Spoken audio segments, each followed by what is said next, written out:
ယရဏတရားယရဏသံဃာယရဏတိဟူသောယရဏမြတ်သုံးပါးတို့အား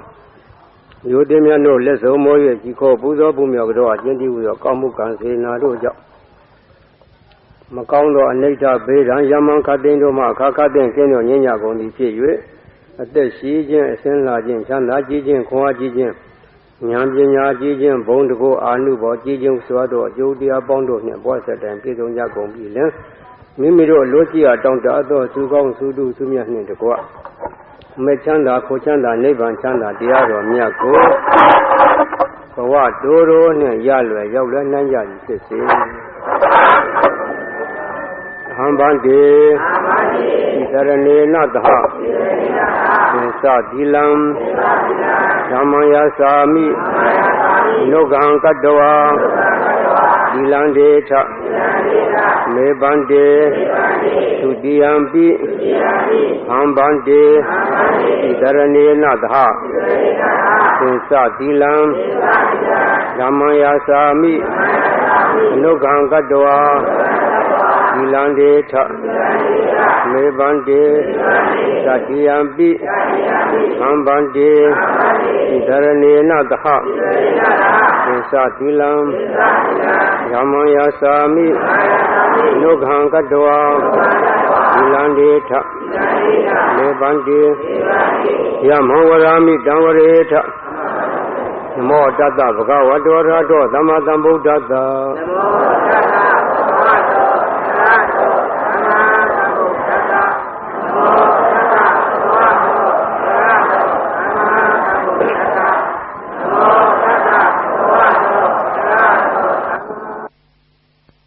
သံဃံတရဏံဂစ္ဆာမိ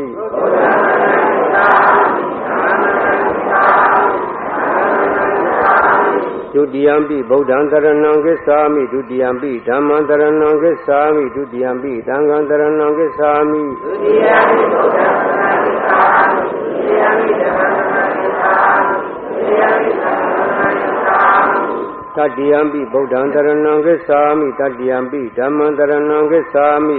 တတိယံပိသံဃံတရဏံဂစ္ဆာမိ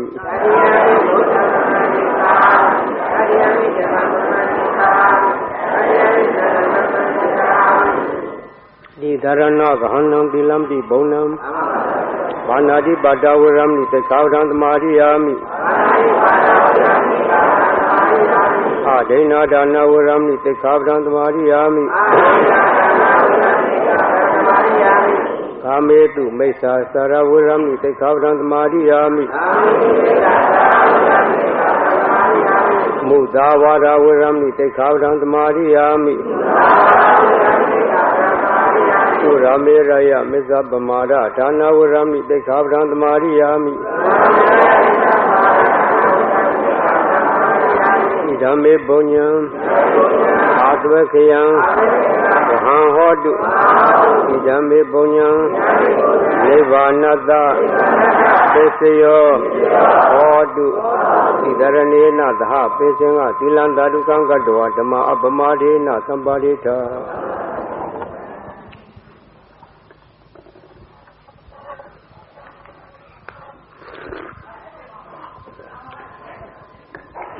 အတန်ဖောင်းမှာအတန်ဖောင်းမှာထမ်းတယ်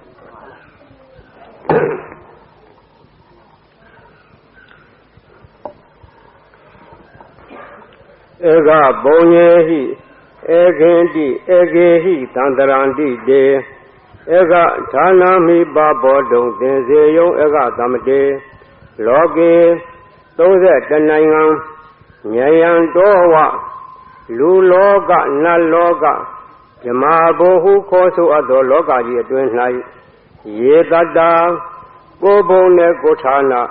အကျိုးပေးတော်ရောက်နေကြကုန်သောအကျင့်တ attva အပေါင်းတို့သည်ဧကပုံယေဟိစေခင်ပမာရှင်ဝင်းသာသည့်တရားရှိပြည့်မြူလေးမတင်သတ်စင်စိတ်ဓာတ်အလူမြတ်တို့ကြောင့်ဧခင်တိလူဘုံမှာလဲထွန်းများနတ်ဘဝမှာလဲရှင်တဝင်းဝင်းဇမာမင်းကြီးဖြစ်မှာလဲချိုးကြကြအစသာသိမ့်တရေတင်လို့အဆင့်ဆင့်မြင့်မြတ်ကြလေကုန်၏ဒေနာထိုမြတ်ကောင်းမှုမျိုးရှင်တကိုကထိန်ဖြိုးဝေစာပရိရာတမျှကဲ့သို့နေရာတကြအကျိုးပေးသူများလှသောကြောင့်ဧကသမတေအမြတ်ဟု၍သမုတ်အပ်သဖြင့်မပြတ်ပြုလုပ်အပ်သောအထုပ်ပမာကိုနောက်ပါမည်ကုသိုလ်ကောင်းအဖျားဖျားတို့ကိုဒေဇေယုံစိတ်စေရနာသရာတရားရှိဝဲထား၍ပွားများမယုတ်အားထုတ်နိုင်ကြကုန်ရာတည်း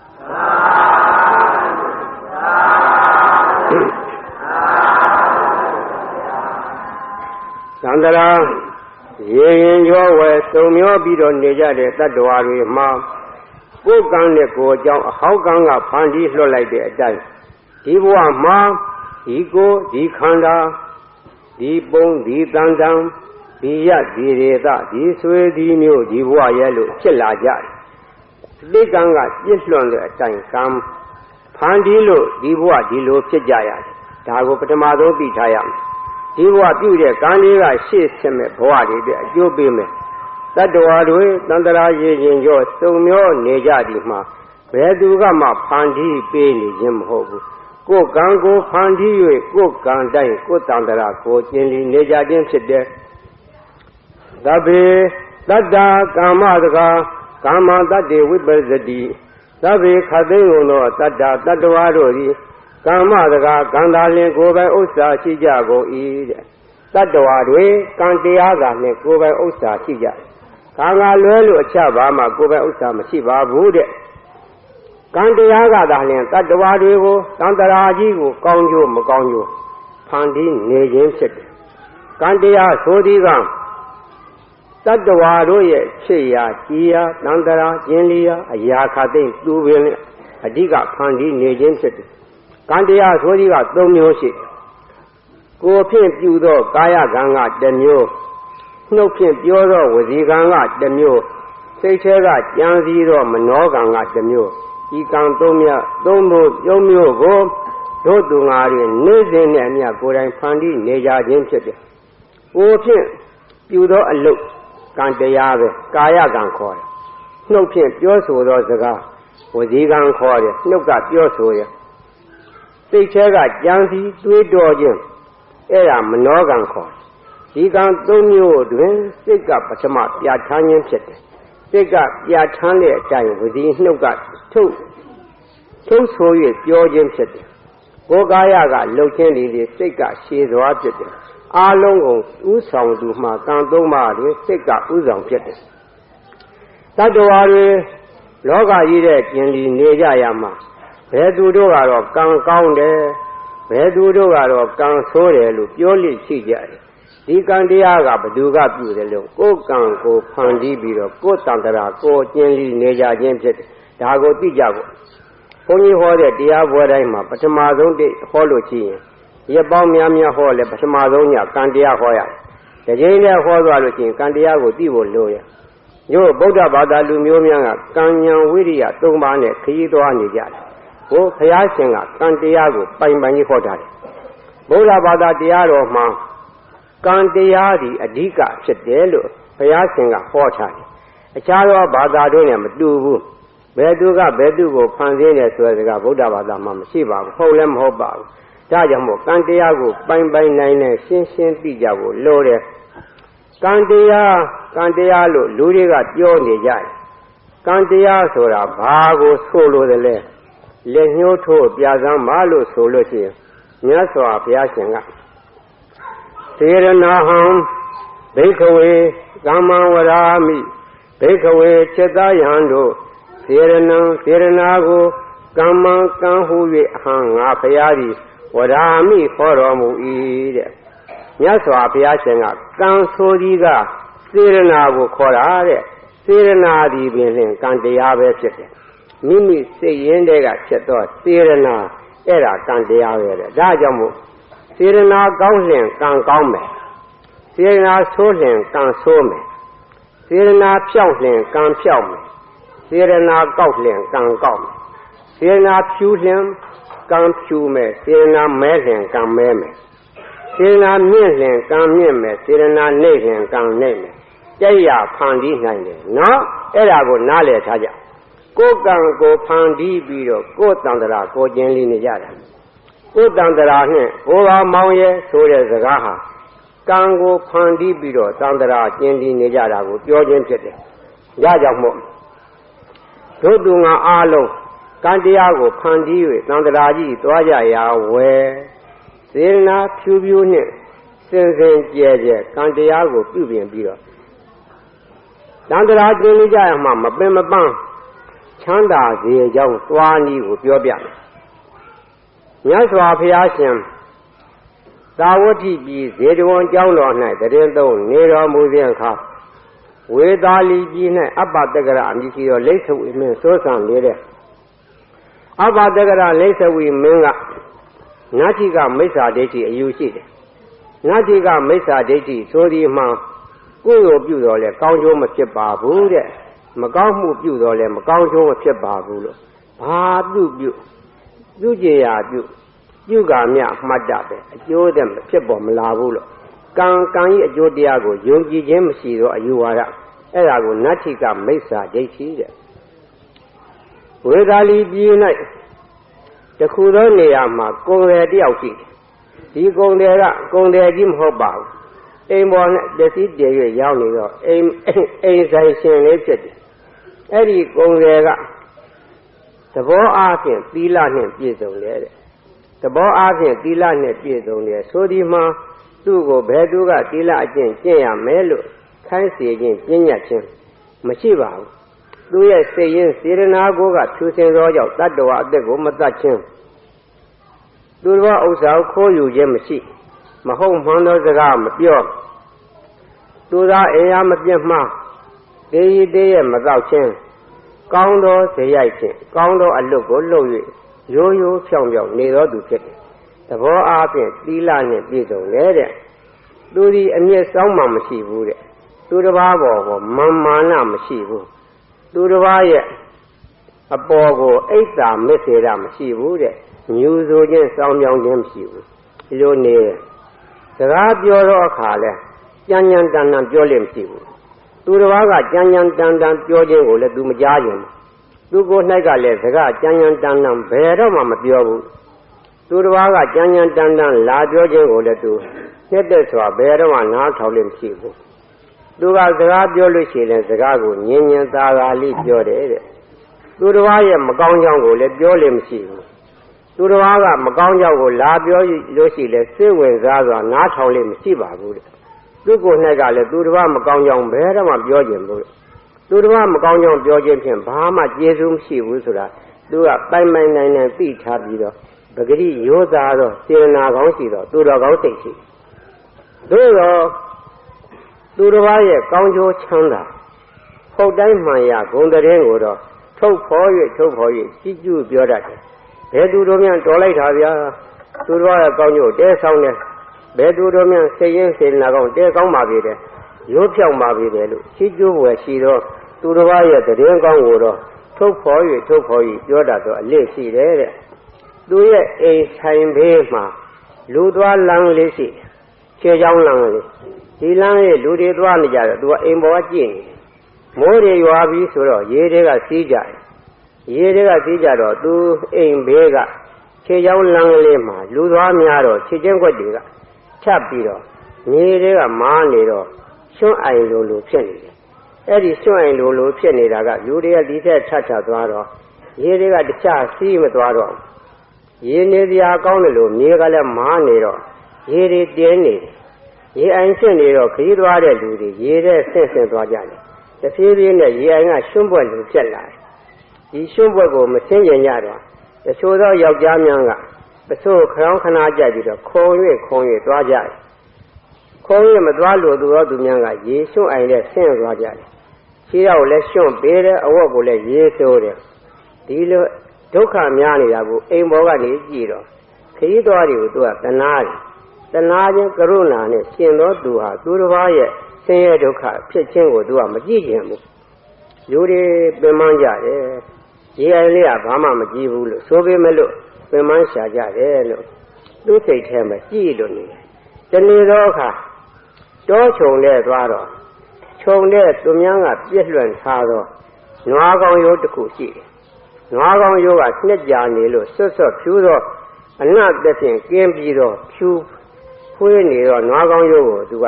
မြင်တယ်ဒီနွားကောင်ရိုးဟာဘာမှအသုံးမကျဘူးအမိုက်တရိုက်ဖြစ်နေတော့အရာကိုငါအသုံးချမယ်ဆိုရင်နေရတော့ကြာကားလို့သူ့စိတ်ထဲကကြွက်ကင်းမြင်ချကြည့်တယ်နွားကောင်ရိုးကြီးယူလာခဲ့သူ့အိမ်ဘေးကခရီးသွားတွေပင်မတော့ရွှွန့်ညုံအိုင်အလဲမှာချပြီးတော့သူကတရားခင်းထားလိုက်တယ်ခရီးသွားများကြီးဘေးကခြေတလန်းထားခလဲကောင်ခြေတက်ခြေနှင်းတစ်ခွက်စာရတော့နွားကောင်ရိုးပေါ်ကိုခြေချလိုက်တော့ကြောက်တစ်ဖက်ကတစ်ဖက်လှမ်းကြော်တော့ရေထဲမှာမဆင်းရတော့ဘူးခိုးရသွားရခြင်းလည်းမရှိတော့ဘူးရွှွန့်ညုံတဲ့လည်းမဆင်းရတော့ခြေတော့လည်းရွှွန့်ပေးခြင်းမရှိအဝက်လည်းရေဆိုခြင်းမရှိသူရဲ့နွားကောင်ရိုးတရားကခရီးသွားများအဖို့မှာတော်ခရီးရောက်ကျေးဇူးများနေတာအဲ့ဒါကိုအိမ်ဆိုင်ဘောကလှမ်းကြည့်တော့ငါရဲ့အလုပ်ဟာမကြီးမားဘူးသေးဖွဲသောအရာလေးဖြစ်ပေမဲ့ခရီးသွားများအဖို့အတော်သက်သာတယ်တော်ချမ်းသာမှုရကြတယ်စေရနာထားတာလို့ရှိရင်သေးဖွဲသောအရာရဲ့လို့မဟုတ်ဘူးအများရဲ့ကောင်းကျိုးချမ်းသာကိုဖြစ်စေတယ်လို့သူရဲ့စိတ်ရင်းကသူ့ဘာလို့မျှော်မြင်သိတတ်တယ်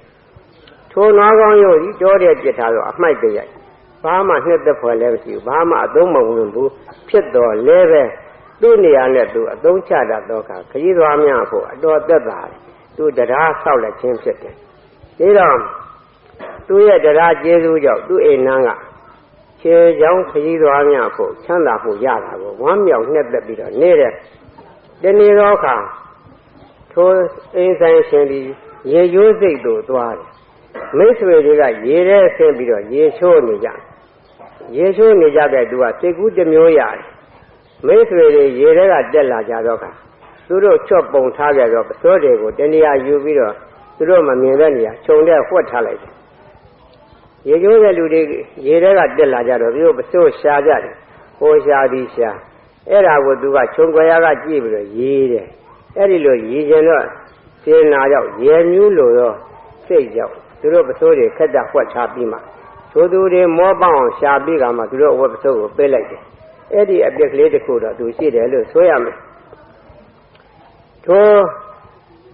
ဝေသာလီပြည်ထဲ၌ထိုယောက်ျားကထိုကဲ့သို့သောစေရနာရှိတယ်သောသူတွေပါဠိတော်၌ထိုကုန်းထဲမှာဇနီးမယသမီးသားရှိတယ်လို့မပါဘူးသို့တော်သူတော်မောင်တယောက်ရှိတယ်သူကသူ့ဦးလေးကြီးမိကိုကပ်ရရစားတယ်ဦးလေးတော်ကဦးကြီးတော်ကစေရနာကောင်းရှိတဲ့လောက်သူတော်မောင်ကတော့သူတော်အပစ္စည်းခိုးယူခြင်းဒီဟူတော့ညင်လို့ရှိတယ်လို့ဆိုတယ်တနေ့သောအခါသူတော်မောင်ကသူများပစ္စည်းကိုခိုးယူလာခဲ့တော့ပစ္စည်းရှင်တွေကနောက်ကသခိုးဟဲတို့ပေါ်ဟဲ့လိုက်လာကြတယ်သူတော်မောင်ကပစ္စည်းတွေခိုးယူလာပြီးတော့ပြေးလာတော့သူရဲ့ဦးကြီးတော်ကိုအိမ်ချက်ရောက်လာတယ်နောက်ကပစ္စည်းရှင်တွေလိုက်လာ၍မမီသေးခင်သူကယူလာသောပစ္စည်းကိုဦးကြီးတော်ရဲ့ထိုင်ပေါ်မှာချထားပြီးတော့တနေရာသူကသွားပုံးနေပစ္စည်းရှင်တွေကနောက်ကတေဝင်တေရင်ထွက်ထက်ကြမကွာလိုက်လာပြီးတော့ပစ္စည်းတွေရှာကြတော့နောက်ဆုံးသူရဲ့ဦးကြီးတော်အိမ်ရောက်လာတော့ တူတော်မောင်ကခိုးပြီးတော့ဆိုင်ပေါ်မှာချထားတဲ့ပစ္စည်းတွေကိုပစ္စည်းရှင်တွေကတွေ့မြင်သွားတယ်ဟောတွေ့ပြီတို့ဒီကခိုးသွားတဲ့ပစ္စည်းတွေဒီဆိုင်ပေါ်ရောက်နေတယ်လက်စတတ်တော့ဒီတူရီနှစ်ယောက်ကတူကတခိုးဝိတော်ကတူတော်မောင်ခိုးတဲ့ပစ္စည်းတွေလက်ခံယူထားတယ်ပစ္စည်းလက်ခံတူတော်ကောင်းဟန်ဆောင်ပြီးတော့ခိုးရပါပစ္စည်းတွေဆိုင်ပေါ်တင်ရောက်စားနေရတယ်ဧကံကကြံရပါအလိုတူအလိုပါအကြံတူညံတူတွေဖြစ်ရမယ်လို့ဆွဆွဲတယ်ဥယျတော်ကိုပြောတော့မဟုတ်ပါဘူးသူလည်းမသိရပါဘူးဘယ်မဟုတ်ရမှာလဲခမရတူလို့သဘောတူလို့သိရနဲ့တူတော်မောင်ခိုးလာတဲ့ပစ္စည်းကိုဆိုင်ပေါ်တင်ရောက်ရဘာမဟုတ်ရမှာလဲမဟုတ်ပါဘူးလို့ညင်းမရဘူးအတေးစောတရောအရှင်လတ်လတ်တူရောဥယျတော်ရောဖန့်သွားတယ်ပစ္စည်းရှင်တွေကဆွဲခေါ်သွားပြီးတော့အပ္ပတက္ကရလိစ္ဆဝီမင်းထံသွားပြကြတယ်လိစ္ဆဝီမင်းတင်ပြတော့လိစ္ဆဝီမင်းကအသင်းသူတော်ပစ္စည်းတွေဆိုင်ပေါ်တင်ရောက်နေတယ်တူတော်မောင်ကခိုးတယ်ဥယျတော်ကခိုးရပါပစ္စည်းတွေဆိုင်ပေါ်တင်ရောက်စားနေဟုတ်သလားမဟုတ်ရပါဘူးအရှင်မင်းကြီးတူတော်မောင်ခိုးတာသူသဘောလည်းမတူပါဘူးခိုးပြီးတော့ချထားတဲ့ပစ္စည်းကိုလည်းသူတတိပြုပြီးတော့ကြည့်ရှုမိခြင်းမရှိပါဘူးမသိရပါဘူးဘာမဟုတ်ရမှာလဲသင်မသိပဲဖြစ်နိုင်ပါမလားသင်ကအလိုတူလို့သစ္ဆိုင်ပေါ်တင်ထားတာပဲအရင်ကလည်းဒီလိုပဲများလာရောက်မယ်ခုမှလက်ဘူးလက်ကြမိလို့ဖြစ်ရမယ်ဒီနေရာမှာမဟုတ်ပါဘူးညင်းတော်လဲဘယ်လိုမှညင်းလို့မရဘူးခိုးတော့ခိုးတယ်နဲ့တကွဖမ်းမိချတော့ရှင်းကမြန်မာပြည်မှာပြခဲ့တဲ့ဆင်ကဲဖို့မယ်ဇတ်ထဲကငိုချင်းသွားလို့တွေးမနောအကြံကိုသိနိုင်ရဲ့မပြေတော့ကံရာကအရှိဟာမို့တံပါပိခင်ဖို့မယ်ဆိုတဲ့ငိုချင်းသွားလို့အမကြီးရဲ့မပြေဘူးဆိုမဲ့ဒီမှာကြည်စမ်းကံရာရှိတာပဲသင်ကဲဖို့မယ်ဇတ်ထဲကအင်းဝဘယင်ရဲ့ပြောဆိုချက်စကားပြည့်စုသင်ကမဟုတ်ဘူးဆိုပေမဲ့သစ္ဆိုင်ပေါ်မှာခိုးရပါပစ္စည်းမိထားတာဘာညင်းလို့ရမှာလဲဒီတော့ဥယျတော်ဟာလူကြီးဖြစ်တယ်တကယ်ဆိုရင်ငါတူ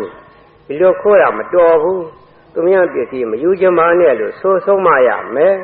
ဆိုဆုံးမကြမပြေပဲနဲ့တူတော်မောင်လူငယ်ရဲ့မိုက်မဲမှုကိုအားပေးအားမြောက်ပြုပြီးတော့ပစ္စည်းတွေလက်ခံရောင်းစားနေတယ်သင်ဒီတဏ္ဍာတရားခံဖြစ်တယ်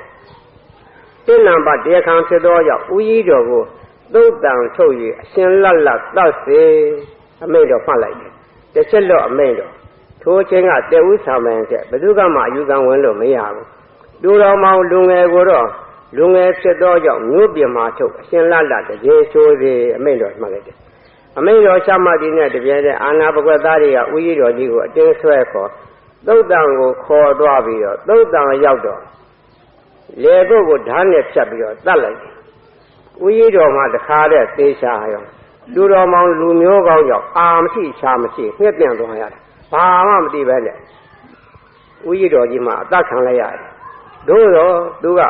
စေနာကောင်းရှိတော်သူဖြစ်သောကြောင့်ပြက်တိုင်းတောင်များခဲ့တယ်ပြက်တိုင်းရောင်ရုပ်ဒီဘယ်လိုပြက်သူ့မှာထောင်ရက်ကြည့်တဲ့နေရခဲ့တယ်ဘယင်ကသူ့ကိုအထင်လွဲပြီးတော့ပစ္စည်းရှင်တို့ကတခိုးဆွဆွဲ၍ပြကြတာဘယင်ကယုံကြည်သောကြောင့်ငါတော့တူတော်မောင်လူမဲ့ကြောင့်အာမရှိရှားမရှိနဲ့ငါတော့အသက်ကုန်ရပြီကုန်ရပြီလို့ဆိုရတော့လည်းပဲသူ့မှာကကံရှိသောကြောင့်ရှင်းကဇပ်ပွဲတဲ့ကမင်းသားကြီးဓာချင်းခဲ့တယ်တင့်ကိုငါသတ်ပြလိုက်ရနတ်ဖြစ်ရောလဲဟဲဆိုတဲ့ဓာချင်းလိုပဲဥယျတော်ကြီးလေကုတ်ဖြတ်၍တတ်လိုက်တော့ချက်ချင်းမှတ်တာသူကဘုံမစိုးနတ်ကြီးဖြစ်သွားဘုံမစိုးနတ်ကြီးဖြစ်သွားတော့သူ့မှာဆွတ်ဆွတ်ဖြူသောမနောဇဝသိန်းတော်မြင်းကြီးရဲ့ပိုင်ရှင်ဖြစ်တယ်ဆွတ်ဆွတ်ဖြူသောသိန်းတော်မြင်းကြီးကိုစီး၍နေတယ်တူတော်မောင်တော့အရှင်လတ်တတခြင်းရှိုးထားတဲ့မြို့ရိုးရဲ့ပြင်ဘက်မှာတခြင်းရှိုးထားတော့ဥယျတော်ကညာကျအခါတန်းကောင်ရင်ချင်းတိုင်းပြီးဆုံးမှဖြင့်တူဒီဟူသောတန်ရောစဉ်ကြောင့်ဆွတ်ဆွတ်ဖြူသောမနောဇဝသိန်းတော်မြင်းကြီးကိုစီးပြီးတော့တခြင်းရှိုးထားသောရာဇောသားနေရာသွားပြီးတော့မနီးမွေးနေရာ၌ရပ်ပြီးတော့အသင်ယောက်ျားသင်ဒီသေခြင်းကိုအလိုမရှိနဲ့အသက်ရှင်ပါလောသင်ရဲ့အသက်ရှင်ခြင်းဒီသေခြင်းတဲ့မြတ်ပါသေး၏ဒီလိုပဲပြောပြီးတော့မြင်းမြူကြီးဆက်၍စီးသွားတယ် ဒီလိုကြည့်တဲ့ညစဉ်တန်းကောင်ရအချင်းတန်ပြီးဆိုတော့ဖြင့်ဒီတခြင်းရှိုးထားသောနေရာကိုလာပြီးတော့ပြောလိရှိတယ်မနောဇဝဆိုဒီမှာမနောကစိတ်ဇဝဆိုလင်းမြန်တာစိတ်ရှင်တဲ့လောက်မြန်တော့နတ်မြင်းပြန်ကြီးရထားခြင်းဖြစ်တယ်ဘဲကြောင့်သူ့နတ်မြင်းပြန်ကြီးရတယ်လဲဆိုတော့ယခင်အိမ်ဆိုင်လေးနဲ့ရောင်းနေတော့ကုံတယ်ဘဝတုန်းကခကြီးတော်တွေမပင်ပန်းကြပါစေနဲ့လို့စေရနာကောင်းဖြင့်တောထဲကသူများပြည့်လွန်ထားတော့ခြုံထဲကကောက်လာခဲ့တော့ဆွတ်ဖြူးသောနွားကောင်းရိုးတစ်ခုကိုတရားခင်ပေးခဲ့ဘူးသောကောင်းမှုကြောင့်ဒီဘဝမှာနတ်မြင်းပြန်ကြီးကိုရတယ်တဲ့ဒီအချိန်မှာလိသုဝိမင်းကဆင်တော်ကိုစီး၍မြို့တော်ကိုလက်ရကျက်ပြီးတော့ကြီးစုတော်မူတယ်ဘယင်းမင်းမြတ်မြို့တော်ကိုလှည့်၍ဆင်တော်စီး၍လှည့်လေတော့အခါကြီးမာသောရှုခင်းကြီးဖြစ်တယ်ဘယင်းမင်းမြတ်ရဲ့ရှေ့တော်ကလည်းဆင်တတ်မြင့်တတ်ယထာတတ်ပြီးချမ်းရမ်း၍နောက်ကလည်းဆင်တတ်မြင့်တတ်ယထာတတ်စက်ဒီဘိုးဘာမြောက်များစွာကြည့်လေကြတယ်ဒီလိုဘယင်းမင်းမြတ်ကမြို့တော်လက်ရရဲ့လှည့်၍ကြီးစုနေခြင်းတခုသောအိမ်မှအဲ့ရှင်အမျိုးသမီးတယောက်ကလေသာပရင်းကိုဖွင့်၍ဘယင်းရဲ့အတရေတော်လှမ်းကြည့်လိုက်တယ်ထိုအချိန်မှာဘယင်းကလည်းဆင်တော်ဘောကနေပြီးတော့ထိုအမျိုးသမီးကိုလှမ်းကြည့်တယ်ဘယင်းမင်းမြတ်ကထိုအမျိုးသမီးကိုကြည့်လိုက်ပြီးနှင့်တပြန်နဲ့တက်နဲ့သက်သောစိတ်ရှိတယ်လို့ဆိုတယ်တက်နဲ့သက်သောကြောင့်သူ့နောက်ကမင်းချင်းယောက်ျားကိုအချင်းသွားဟိုအိမ်ကိုသွားလေထိုအိမ်ပေါ်မှာအမျိုးသမီးကြီးသာမိကလောအတာမိကလောသွား၍စုံစမ်းပြီးငါထံအမြန်တန်တော်တင်ရမယ်လို့မိန့်တော်မှတ်တယ်မင်းယောက်ျားကသွားစုံစမ်းပြီးပြန်လာတော့ခါအရှင်မင်းကြီးထိုအမျိုးသမီးကြီးကာမပိုင်လင်ယောက်ျားရှိတော့သာမိကဖြစ်ပါတယ်လွတ်လပ်တော့အတာမိကမဟုတ်ပါဘူးလို့တော်ဦးတင်တယ်ကောင်းပြီဒါဖြင့်ထိုဒီယောက်ျားကိုငါထံခေါ်ခဲ့လို့အမိန့်တော်မှတ်ပြန်တယ်ထိုယောက်ျားကိုသွားခေါ်ထိုယောက်ျားကိုသွားခေါ်တော့ရှင်မင်းကတော့ငါခေါ်နေပြီငါဘာပြည့်ရှိလို့ပါလိမ့်မလဲဘယ်လိုပါလိမ့်မယ်လဲလို့စိတ်ထဲမှာကြောက်ရွံ့နဲ့ဟိုဒီတွေးတော့နေမိတယ်ဘုရားနန်းတော်ထဲရောက်တော့အပြင်နေ့စဉ်ငါထံခါစားရမယ်ငါရဲ့အမိန့်ဖီဆန်ခဲ့တော့သင်ရဲ့အသက်မရှိရဘူးလို့ဘုရားကအမိန့်တော်မှတ်ပြန်တယ်ဘုရားရဲ့အမိန့်တော်ကိုကြောက်ရွံ့စွာနဲ့ပဲအလိုမရှိပါပဲလေနေ့စဉ်ရိုးသေးသေးတာဝန်ကြီးစွာခါစားရတယ်အင်းကြတော့ငါတော့ဖြင့်ဘုရားမင်းမြတ်ကသူ့ထံနေ့စဉ်လာ၍ခါစားရမယ်လို့အမိန့်တော်မှတ်တယ်ဘာအဓိပ္ပာယ်မှန်လဲငါမသိဘူးလို့ပြောတော့အဲ့ရှင်ဇနီးကတခုတော့ရှိတယ်ဘုရားမင်းမြတ်မြို့တော်လှည့်လေကြည်တော့ကဘုရားရဲ့အတရေတော်ကိုကြည့်ကျင်လာနဲ့လေသာပရင်းဖွင့်ကြည့်မိတယ်မကြခင်မှာမင်းချင်းတယောက်လာပြီးတော့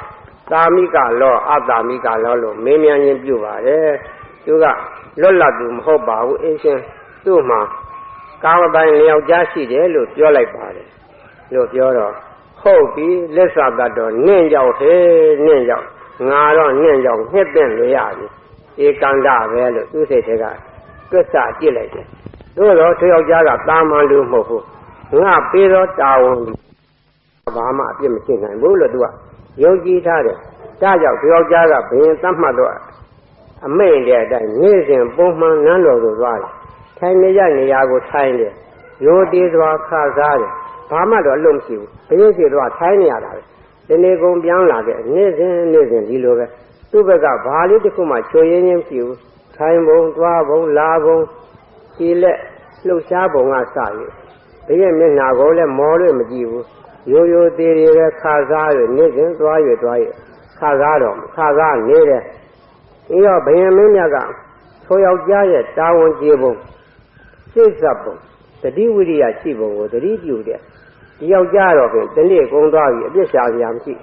နှစ်ရက်ကုန်သွားအပြစ်ရှာစရာမရှိ9ရက်ကြာတော့လည်းအပြစ်တစ်စုံတရားမရှိဒီတော့ဒီယောက်ျားကတော့ဖြင့်တတိဝိရိယရှိတော်သူဖြစ်တယ်ပြီးတော့တမျိုးဘယင်ကအမိန့်ရှိပြန်တယ်အသေးယောက်ျားဝေသာလီကြီးမှသုံးရနာဝေသောနေရာတကရက်ခိုက်သောရေကန်ရှိတယ်အဲ့ဒီရေကန်ကိုတင်သွားလေရေကန်ထဲမှာနေယုံဆင်းနဲ့တူတော့မြေနီမြင့်ညက်ကိုယူခဲ့ကြားပြူကြားညီကိုလည်းယူခဲ့နေမဝင်မီဘယင်ငါရဲ့နန်းတော်ကိုလာပြီးတော့ပို့ရမယ် ဒီအမိန့်ကိုဖီဆန်ခဲ့တော့သင်ရဲ့အသက်မရှိရဘူး။ဩတမျိုးအမိန့်တော့မှတ်လိုက်ပြန်ပြီ။ပြီးတော့သူယောက်ျားကတိုင်းငါရိုးရိုးထိုင်းနေုံတော့ပြီသူအပြစ်ရှားလို့မရဘူး။ဒါကြောင့်မို့တမျိုးကြံပြန်ပြီ။ကြံတော့အကြံကိုလည်းငါဘက်ကတာဝန်ကျေစေမယ်လို့သူစိတ်ကိုမြဲမြဲထားတယ်။အေးပြန်ရောက်သွားတော့တိုင်းဘုရင်မင်းမြတ်ကအမိန့်တော်တမျိုးမှတ်ပြန်ပြီဟေးနတ်ဖာမနဲ့ငါသုံးရည်နာဝေတော့ရေကန်ကိုသွားရမယ်တဲ့နေချင်းပြန်ခဲ့ရမယ်တဲ့။ကိုင်းသမင်းတုတ်ကလေးတော့ထုတ်ထားဖို့ပြင်ပေတော့လို့ညကပြောထားတာ။ညကတည်းကစီရင်ထားတော့မနဲ့စောတော့လမ်းမြင်ရတော့အချိန်သမင်းတုတ်ကလေးလက်တစ်ဖက်ကကြက်ကြက်ပါအောင်ကန်၍အစိုးခရောင်းခနာပြတ်ပြီးတော့သုံးရည်နာဝေတော့ရေကန်ကိုပြေးသွားတယ်။ယနေ့တော့ဖြင့်တဘောလိုက်တာသုံးရည်နာဝေဒနာဖြင့်73နှစ်ယူဇနာ26မိုင်ရှိတော့ရောသုံးယူဇနာဒီမိုင်40ခန့်ရှိတယ်။နေမိုးမတက်မီရေကန်ရောက်သွားတော့ကိုင်းအသွားခရီးတော့အောင်ခဲ့ပြီ။ငါရဲ့ကြိုးစားမှုဒီအချင်းချင်းမဖြစ်နိုင်ဘူး။ရေကန်၌ဆောင်ရွက်ဖွယ်ရှိသေးတယ်။ရေကန်၌ဆောင်ရွက်ဖွယ်ရှိတော့ကိစ္စကိုမောပန်းလာလို့အေးဆေးသေးအမောပြင်းနေဖို့အချိန်မရှိဘူး။နေမဝင်မီဘုရင်နန်းတော်ထံရောက်ရဖို့လိုသေးတယ်။ပြီးတော့ရေကန်၌ဆောင်ရွက်ဖွယ်ကိစ္စကိုဆောင်ရွက်အောင်မယ်ရေကန်၌ဆောင်ရွက်ဖွယ်ကိစ္စကိုမထောင်းပြီးသူကသမင်းတုတ်ကလေးဖြေးလိုက်တယ်သမင်းတုတ်ကလေးဖြေးပြီးတော့သူ့ဘာသူအလောတကြီးမစားဘူးတောတောင်၌စောင့်ကြကုန်တော့နတ်များကိုပူဇော်ပသလိုက်တယ်ရှေးကလူကြီးများသည်စားဥစားပြတောနတ်တောင်နတ်များကိုပူဇော်ပသလေးရှိကြတယ်ပူဇော်ပသလေးရှိကြတော့လူတို့မြည်ကြီးကိုယ်ကိုရိုသေးလေးစားတော်သူပူဇော်ကြော်တော်သူကိုမနှစ်တော်တော်သူဘယ်သူမှမရှိတဲ့ခဲ့တော့နတ်များကလေသူတို့ကိုရိုသေးစွာပူဇော်ပတ်တာလို့သူကနှစ်သက်ကြမြဲဖြစ်တယ်။ကြောက်ကြကနတ်များပူဇော်ပတ်တာပြီးမှသမင်းတို့ကလေးချေး၍ရေကန်မေးမှထိုင်ရစားတယ်။စားပြီးတော့ကြံတော်သမင်းဟင်းတွေအမတ်တမဲ့မပြက်လိုက်ဘူး။ငါရဲ့အစာကျင်းများကြီးရေခဲနဲ့ကြည့်ကြတော့ငါးတွေလက်တွေရှိတယ်။ငါးလက်တွေကိုအစာဒါနအဖြစ်စွန့်ကြဲလိုက်အောင်မယ်လို့ရေထဲမှာငါးလက်တွေကိုကျဲချပြီးတော့ဒါနပြုလိုက်တယ်။ဒါနပြုပြီးတော့လေဒီတိုင်းစိတ်စိတ်မနေရပဲနဲ့အလူဒါနဆိုပြီးသူတစ်ပါးကိုအမြတ်တမ်းပေးဝေရတယ်။ပေးဝေခြင်းဒီအမြတ်ရတော့သူတို့ရဲ့ကောင်းကျိုးကိုဖြစ်စေတယ်ဆိုတာသူကနားလည်ထားပြီးအာကယောက်ျားသိထားပြီးဖြစ်သောကြောင့်ဤဒါနကြောင့်ရေကန်ဆောင်သောနတ်များမှစ၍တောတောင်ဆောင်နတ်များကိုအမြတ်တမ်းပေးဝေပါတယ်လို့သူကအမြတ်တမ်းပေးဝေလိုက်တယ်။လူလောကမှာဗုဒ္ဓဘာသာလူမျိုးများအမြတ်ပေးဝေလေးရှိကြတယ်။အမြတ်ပေးဝေသောအခါလူသားအချင်းချင်းသာဓုခေါ်ဆောင်ကိုသာကြားကြတယ်။အခြားသောသူတို့ရဲ့ကောင်းကျိုးချမ်းသာဘယ်လိုဖြစ်တယ်ဘယ်သူမှမသိကြပါဘူး။ဒီနေရာမှာအမြတ်တမ်းပေးဝေတော့ရေကန်ဆောင်သောနတ်ကတကရခိုက်တကရခိုက်ဆိုဒီမှာတကကရေရခိုက်ကဘီလူအမှန်တော့နတ်ဆက်ဆက်မဟုတ်ဘူးနတ်ဘီလူဆောင်သောရေကန်ဆောင်သောနတ်ဘီလူကသူ့အမြတ်တမ်းဝေလို့ချက်ချင်းစီးရင်ချမ်းသာပြီးတိုးတက်သွားတယ်ဆိုတယ်အဲ့ဒါကိုအလွန်နှစ်သက်တော့ကြောင့်ဒီယောက်ျားတော်လိုက်တယ်ချင်းတဲတော်တဲ့သူ့ကြောင့်ငါမှစီးရင်ချမ်းသာပြီးတိုးတက်လာတယ်ဆိုတော့နှစ်သက်ဝမ်းမြောက်ခြင်းဖြစ်လာတယ်ဒါနဲ့သူယောက်ျားကိုနှစ်သက်တော့ကြောင့်လူအသွင်တန်လံဖန်ဆင်းပြီးတော့သူယောက်ျားထံချင်းကပ်တယ်ယောက်ျားတန်ချင်းကပ်ပြီးတော့တင်းယောက်ျားတင်းဒီဘာလိုရှိတယ်လဲလို့မေးတော့ယောက်ျားကသူလိုရှိတဲ့အရာကိုပြောပြတယ်ကောင်းပြီတင်းလိုသည်များယူသွားလေလို့ခွင့်ပြုလိုက်တယ်ရေကန်ဆောင်တော့တကရက်ခိုက်နတ်ပြည်လူကခွင့်မပြုရင်ရေကန်ထဲမှာရေတော်မတော့နိုင်ဘူးမတော့ရဘူးတောက်တယ်သူတို့ကဒုက္ခပေးနိုင်တယ်ဒီတော့တကရက်ခိုက်ကခွင့်ပြုတော့သူယောက်ျားကရေကန်တွင်းဆင်းပြီးတော့နေယုံဆင်းနဲ့တူတော့မြေလီမြေရက်ကိုယူတယ်ယူပြီးတော့ကြားဘက်နဲ့ထုတ်ထားတယ်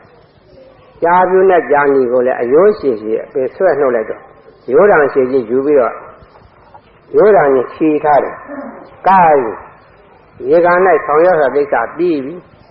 အပြန်ခရီးနေဝင်ပြီးရောက်ဖို့ပဲလိုတော့တယ်ဆိုပြီးတော့ကြားဘက်နဲ့ထုတ်ထားတော့မြင်းကြီးမြင်းညက်ကိုလက်တစ်ဖက်ကကြက်ကြက်ပါအောင်ဆုပ်ကြားပြူကြားနီရိုးတံကြီးခြီထားတာကိုပခုံးမှာချိတ်ပစို့ခရောင်းခဏကြပြီးတော့အပြန်ခရီးကိုလည်းမကြုံဘူးသောစွန်စားခြင်းရဲ့ငါတခုံလို့ပြည့်မယ်ဆိုရင်စွန်စားပြလိုက်တယ်နေမဝင်မီခတ်စောစောလေးပဲရိတ်တဝေမင်းဆိုဆောင်တဲ့ဝေသာလီကြီးရဲ့မြို့တိုင်းမြို့ရိုးကိုရောက်လာတယ် ဒီခါမှာလက်ချဝေမင်းကထိုယောက်ျားတကရက်တိုင်ဆောင်တော့ရေကန်ကိုသွားပြီလို့တရင်ကြားသည်၌ကြားသည်နှင့်တပြိုင်နက်တကမိုးတွေကိုခေါ်တယ်တကမိုးတော့ဒီနေ့စောစောတကားပိတ်ကြရမယ်ထိုယောက်ျားလာလို့ရှိရင်တကားတွေဖြီးပိတ်လုံအောင်ပိတ်ထားသူကသိကြသူကနေမွေးမီပြန်လာခဲ့ရမယ်လို့ကိုလိုလွတ်တယ်ကိုသူမလာခင်တကားတွေပိတ်ရမယ်တဲ့လှုပ်လိုက်ပုံကတော့အကျင့်တန်ကအကြံရုပ်တယ်ဆိုတာအဲ့ဒါပြောတယ်အမှန်တော့ထိုယောက်ျားဝင်မလာနဲ့အောင်သူကဒီအခါယောက်ျားကသိထားပြီးတာငါ့ကိုခါစားရမယ်ရေကန်တော့ဘာတွေလုပ်ရမယ်ဆိုတာငါ့ကိုအပြစ်ရှာနေတာကောင်းရေးပေးခြင်းလို့မဟုတ်ဘူးဆိုတာသူကအနုမာနဉာဏ်မှန်းဆရသိထားပြီးဖြစ်တော့ကြောင့်အရာခတဲ့တတိဝိရိယနဲ့နေတယ်ညိုရိုးတာရောက်သွားပြီတရားပေါက်တရားပိတ်ထားတယ်ဒါကမှုတို့ခွင့်ကြပါပြုဘယင်မင်းမြတ်ကနေမွေးပြီးလာခဲ့ရမယ်ဆိုလို့ကျုပ်ပြန်လာခဲ့ပါလေခွင့်ကြပါလို့ဘယ်တကမှုကမှတရားပေါက်ဖွင့်ပေးခြင်းမရှိဘူးတရားပေါက်တရားအကုန်ပိတ်ထားတယ်ဒီကမဝင်သေးဘူးအချင်းရှိသေးတယ်ဘာတတ်နိုင်သေးတော့ဘယ်နဲ့မှမတတ်နိုင်ဘယ်နဲ့မှမတတ်နိုင်တော့ငါဘာလို့ရပါမလို့ဘာလို့ရပါမလို့ငါရောက်တာကတော့အချိန်မီတယ်နေမွေးပြီးလာခဲ့ရမယ်ဆိုလို့လာတယ်ဟောအခုတော့တကပေါက်တရားစီးပိတ်ထားတယ်ငါဘယ်နဲ့လို့ရပါမလို့အနံ့လျှောက်ကြည့်တော့လဲမနုဿလူသားကောင်ရှိကုံပြောတော့ခွေးကောင်တောင်မရှိဘူးခလန်းလန်းလျှောက်ရှာတော့တကယ်ရှိုးထားတော့ရာဇဝသားတယောက်ကိုတွေ့ရတယ်ရာဇဝသားတယောက်တွေ့တော့အသင်ယောက်ျားကျွန်ုပ်ဒီဘုရင်အမိန့်တော်နဲ့တာဝန်ကိုထမ်းဆောင်ခဲ့ပါတယ်အချိန်မီလည်းရောက်ပါရဲ့ဘုရင်မင်းမြတ်ကအကယ်၍မြတ်ကျွန်ုပ်ကိုအပြစ်ရှာ၍ဒဏ်ခတ်ခဲ့တော့ကျွန်ုပ်ဒီတာဝန်ကျေပါတယ်နေမွေမီရောက်ပါတယ်ဆိုတော့ကြောင့်ကျွန်ုပ်ဘက်ကတက်တည်ခံပါလို့ပြောတော့ရာဇဝသိ၍တကယ်ရှိုးထားတော့ယောက်ျားကပြောတယ်အသင်မှားနေပြီထင်တယ်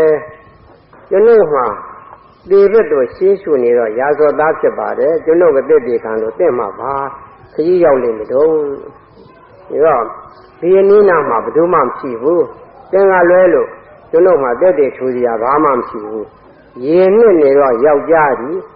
ကောက်ရိုးပင်လေးကိုဖြစ်စီဆွဲမိဆွဲရဆွဲရခဲ့လို့ဒီနာမှာသင်္ကလွဲရဘယ်သူမှအားကိုးစရာမရှိတော့ကြောင့်တင့်ကိုပဲကျွန်ုပ်တက်တည်ထူရပါတယ်လို့ပြောတော့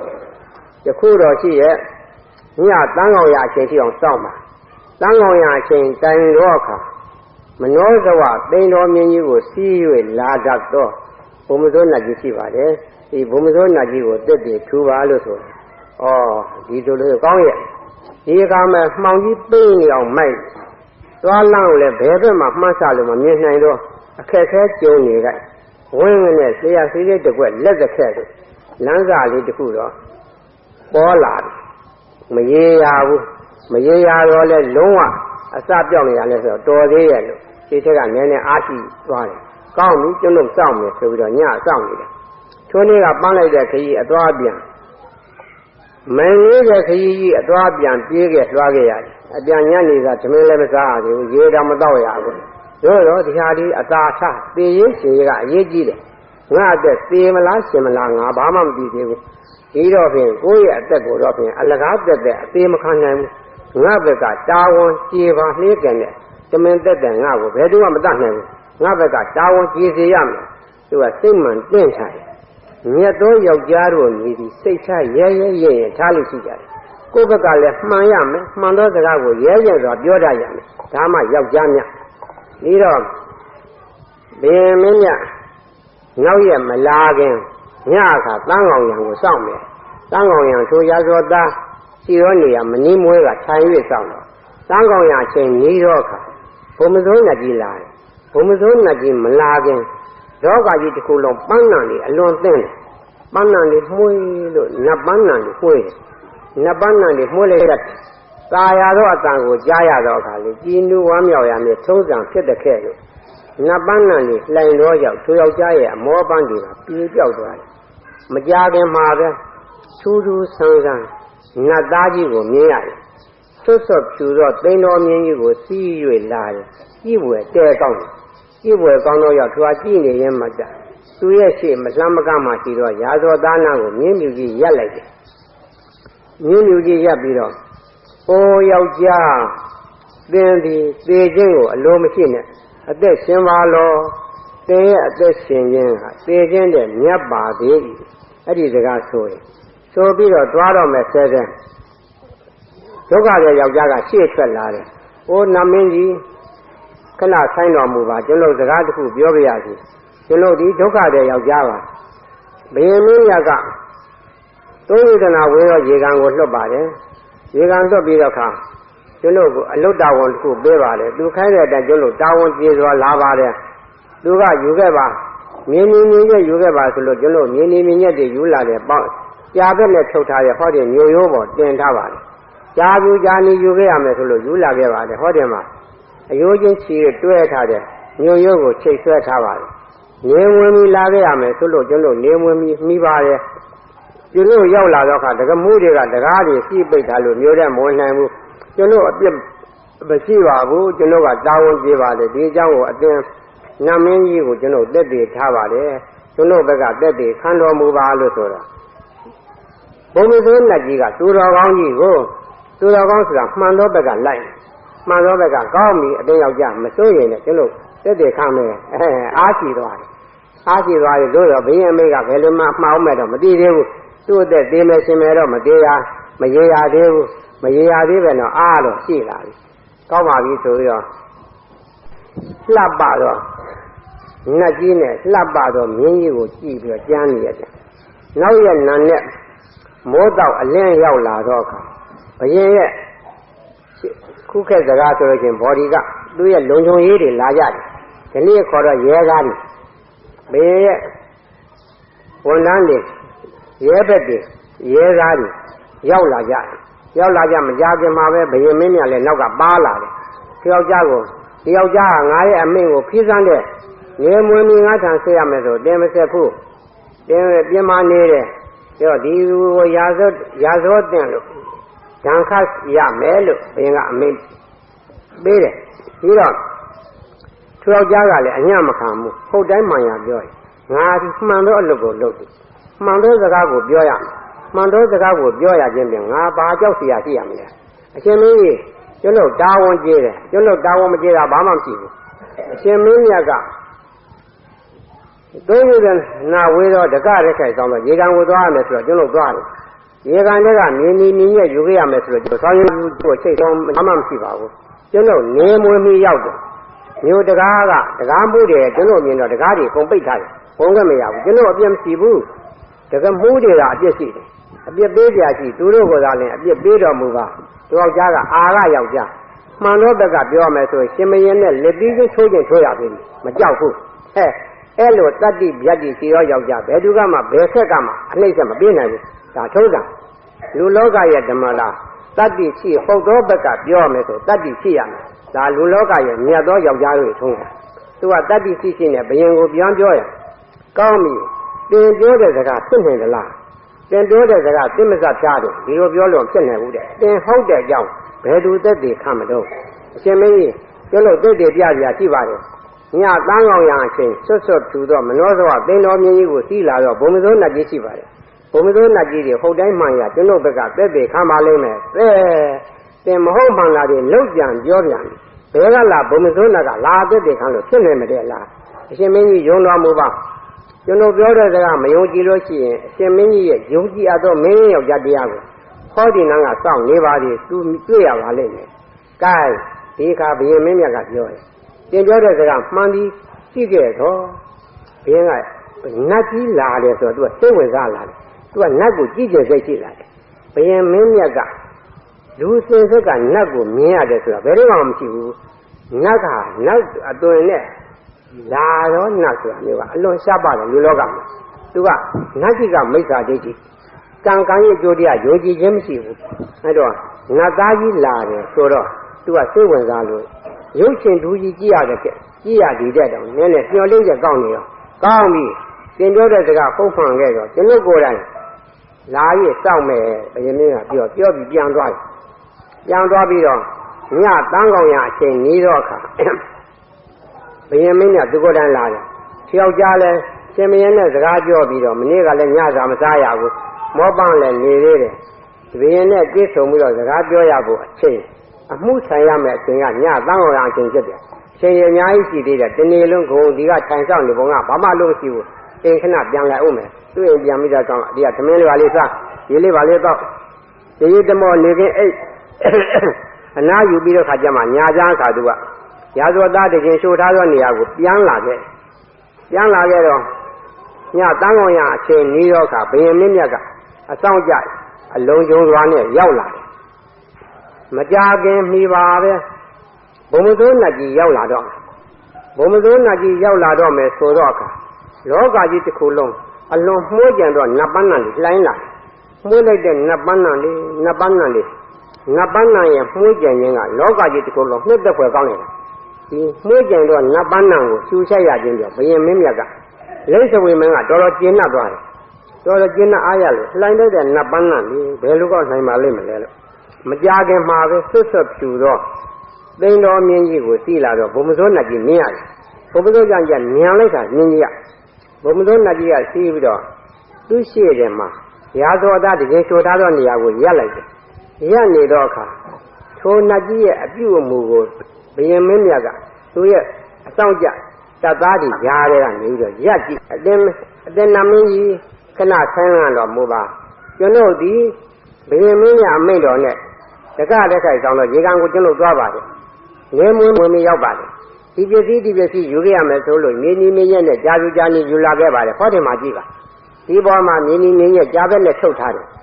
မျိုးရိုးပေါ်တင်ထားပါတယ်ကြာနေချိတ်ဆွဲထားပါတယ်ဒီမှာရှိပါတယ်ကျွန်တော်ရောက်တာငယ်မွေးရောက်ပါတယ်တကမိုးတွေကကျွန်တော်လာတော့ကတကားပေါက်စီးပိတ်ထားတော့မဝင်နိုင်ရင်ဖြစ်ပါတယ်အတင်းနာမင်းကြီးသိရတဲ့ကျွန်တော်ဘက်ကတက်တဲ့ခံတော်မူပါဆိုတော့ဘုံမတော်နတ်ကြီးကဟုတ်တယ်တက်တဲ့ခံလိုက်ကိုင်းမှတ်တယ်ရောငါဘက်ကနိုင်ပြီကွ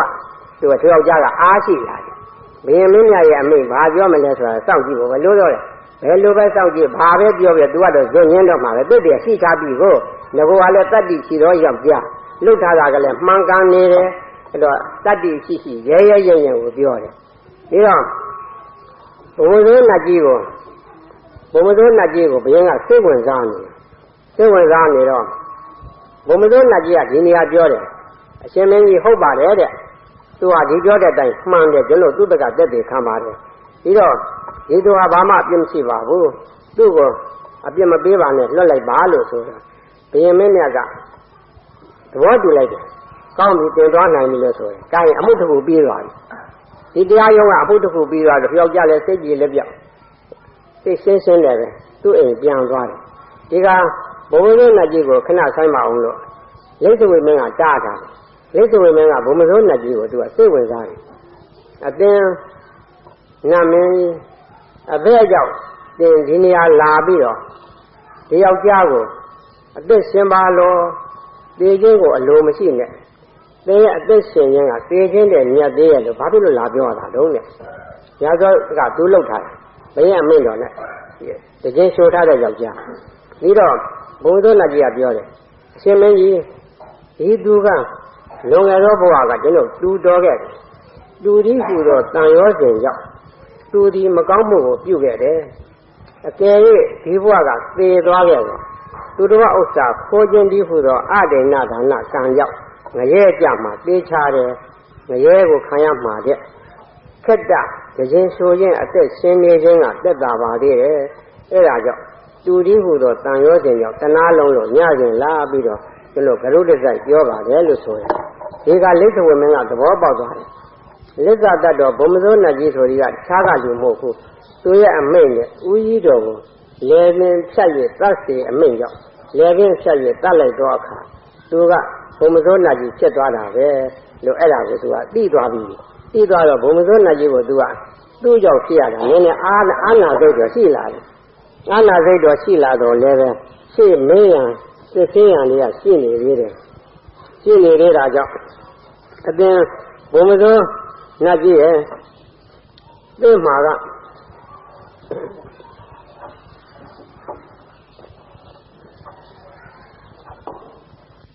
နတ်ပန်းနံလေးလှန်ရတာတော့တဲ့သိကိုမမြင်ရခင်ကပြီလှန်ကြိုင်လှန်လို့နတ်ပန်းနံလေးကျွန်တော်တက်နဲ့တကူတစ်ခါမှမကြုံဘူးနတ်ပန်းနံလေးနှေးလိုက်လှန်လိုက်တာပါလားလို့မေးတော့အရှင်မင်းကြီးကျွန်တော်ကောင်းမှုရှိတယ် ရခင်လူဖြစ်တဲ့ဘဝတုန်းကကျွန်ုပ်ဒီရင်းမြို့၌အိမ်ဆိုင်လေးနဲ့တင်ရောင်းရတော့အိမ်ဆိုင်ရှင်ကုန်တယ်တယောက်ဖြစ်ပါတယ်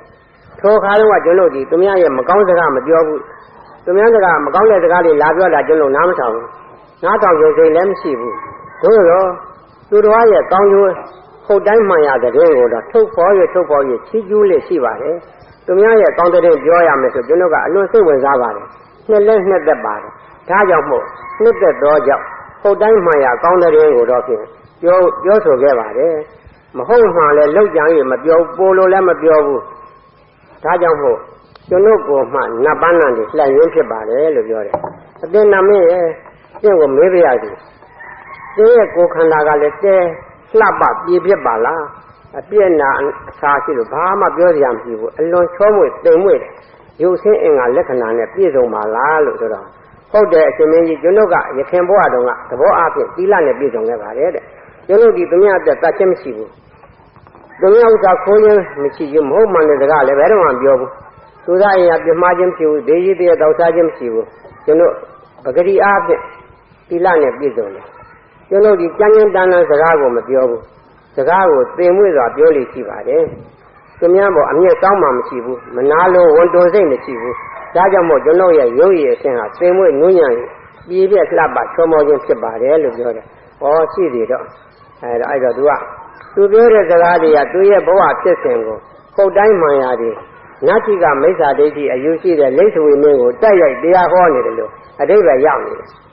ဒီတော့အသင်နာမည်ရဲ့အသင်မှာဆွတ်ဆွတ်ဖြူတော့သိန်းတော်မြင်းကြီးကဘာကြောင့်ရတယ်လို့ဆိုတာ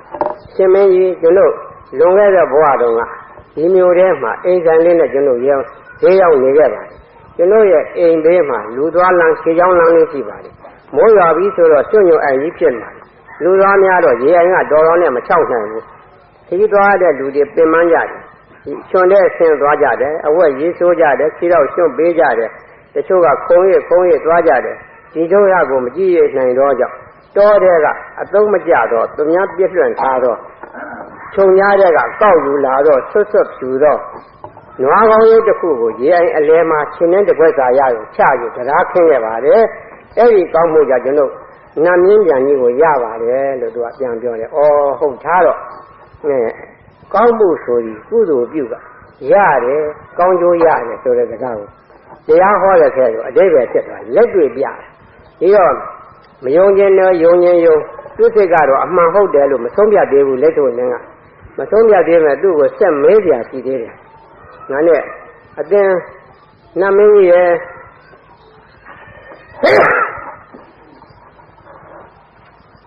အသင်နတ်မင်းကြီးရဲ့တခုတော့မေးပြရစီအားတော့နာပါရဲ့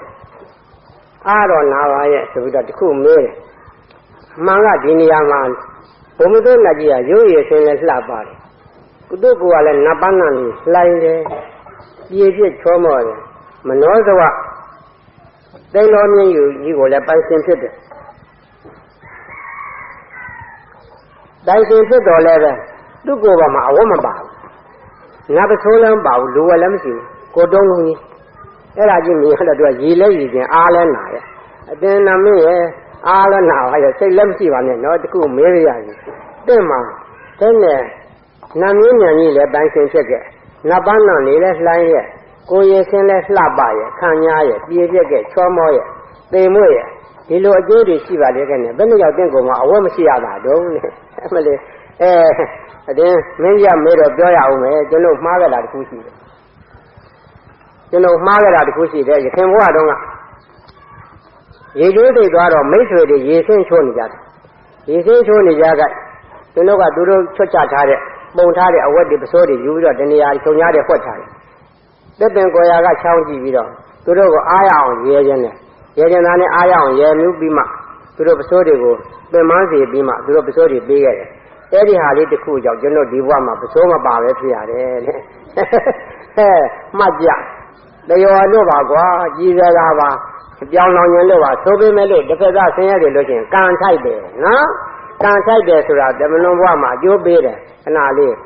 ညနေ6လမ်းနေတော့သူတို့ထုံးတာယောက်ျားများဟာလူသူရှင်းလို့ရှိရင်ခါဝပစိုးကိုကမ္ဘာပေါ်ချွတ်ပုံပြီးလွတ်လပ်ရေဆင့်ဆိုးလို့ကြည့်ကြတယ် ဒါကဘယ်အခါမျိုးဆိုဘယ်တိုင်းပြည်မျိုးဆိုဘာလူမျိုးမဆိုဒီပုံစံတစ်ထေအားတိုင်းပဲရှင်းကလည်းဒီတိုင်းပဲခုလည်းဒီတိုင်းပဲယောက်ျားတွေကလော့လတ်လတ်ရေဆင်းချိုးနေတော့အစိုးတွေဟောတာတော့ကိုတုံးလုံးရုပ်တွေပြက်လာကြတာပဲအဲ့ဒါတွေအားရအောင်ချိုးပဲကကြည့်ရေးတာရေးပြီးမှဒီအားရမှာအစိုးတွေပေးတာအဲ့ဒီဝတရားကြောင့်ဒီဘမှာနတ်သားကြီးဖြစ်ရတဲ့ပစိုးပါတော့နတ်သားကြီးရဲ့လေကြားတော့တော့မကောင်းဘူးနားဝလည်းမပါဘူးလူပစိုးလည်းမရှိဘူးအဲ့ဒီဒါနဲ့မင်းလက်ကလည်းသူကဆက်ပြီးတော့မေးတယ်အတင်းနာမင်းရဲ့တင့်မှာကံရဲ့ကြိုးတရားယုံကြည်ပါလျက်ကလည်းဘယ်နဲ့ကြောင့်အဆိုးမဝရပဲဒီလိုဖြစ်ရတယ်လို့ပဲဒီပစိုးကမရနိုင်တော့ဘူးလားလို့ရနိုင်ကြောင်းအဆိုးမရနိုင်ရနိုင်တော့မရှိနေမရှိဘူးလားဆိုတော့ကျွန်တော်မှရှေ့ကပြုတ်ခဲ့တဲ့ကံတရားကလည်းမရှိဘူးတဲ့ဒါနမျိုးစီလည်းမရှိဘူးကျွန်တော်အတွက်ရည်စိုးပြီးတော့ပြုတ်မဲ့ဆွေရမျိုးရဲ့ကိုအားကိုးစရာမရှိဘူးဒါကြောင့်မို့ကျွန်တော်ဒီလိုပဲဒုက္ခခံနေရပါတယ်လို့ညှိုးညွှန်းငယ်ငယ်ပြောတယ်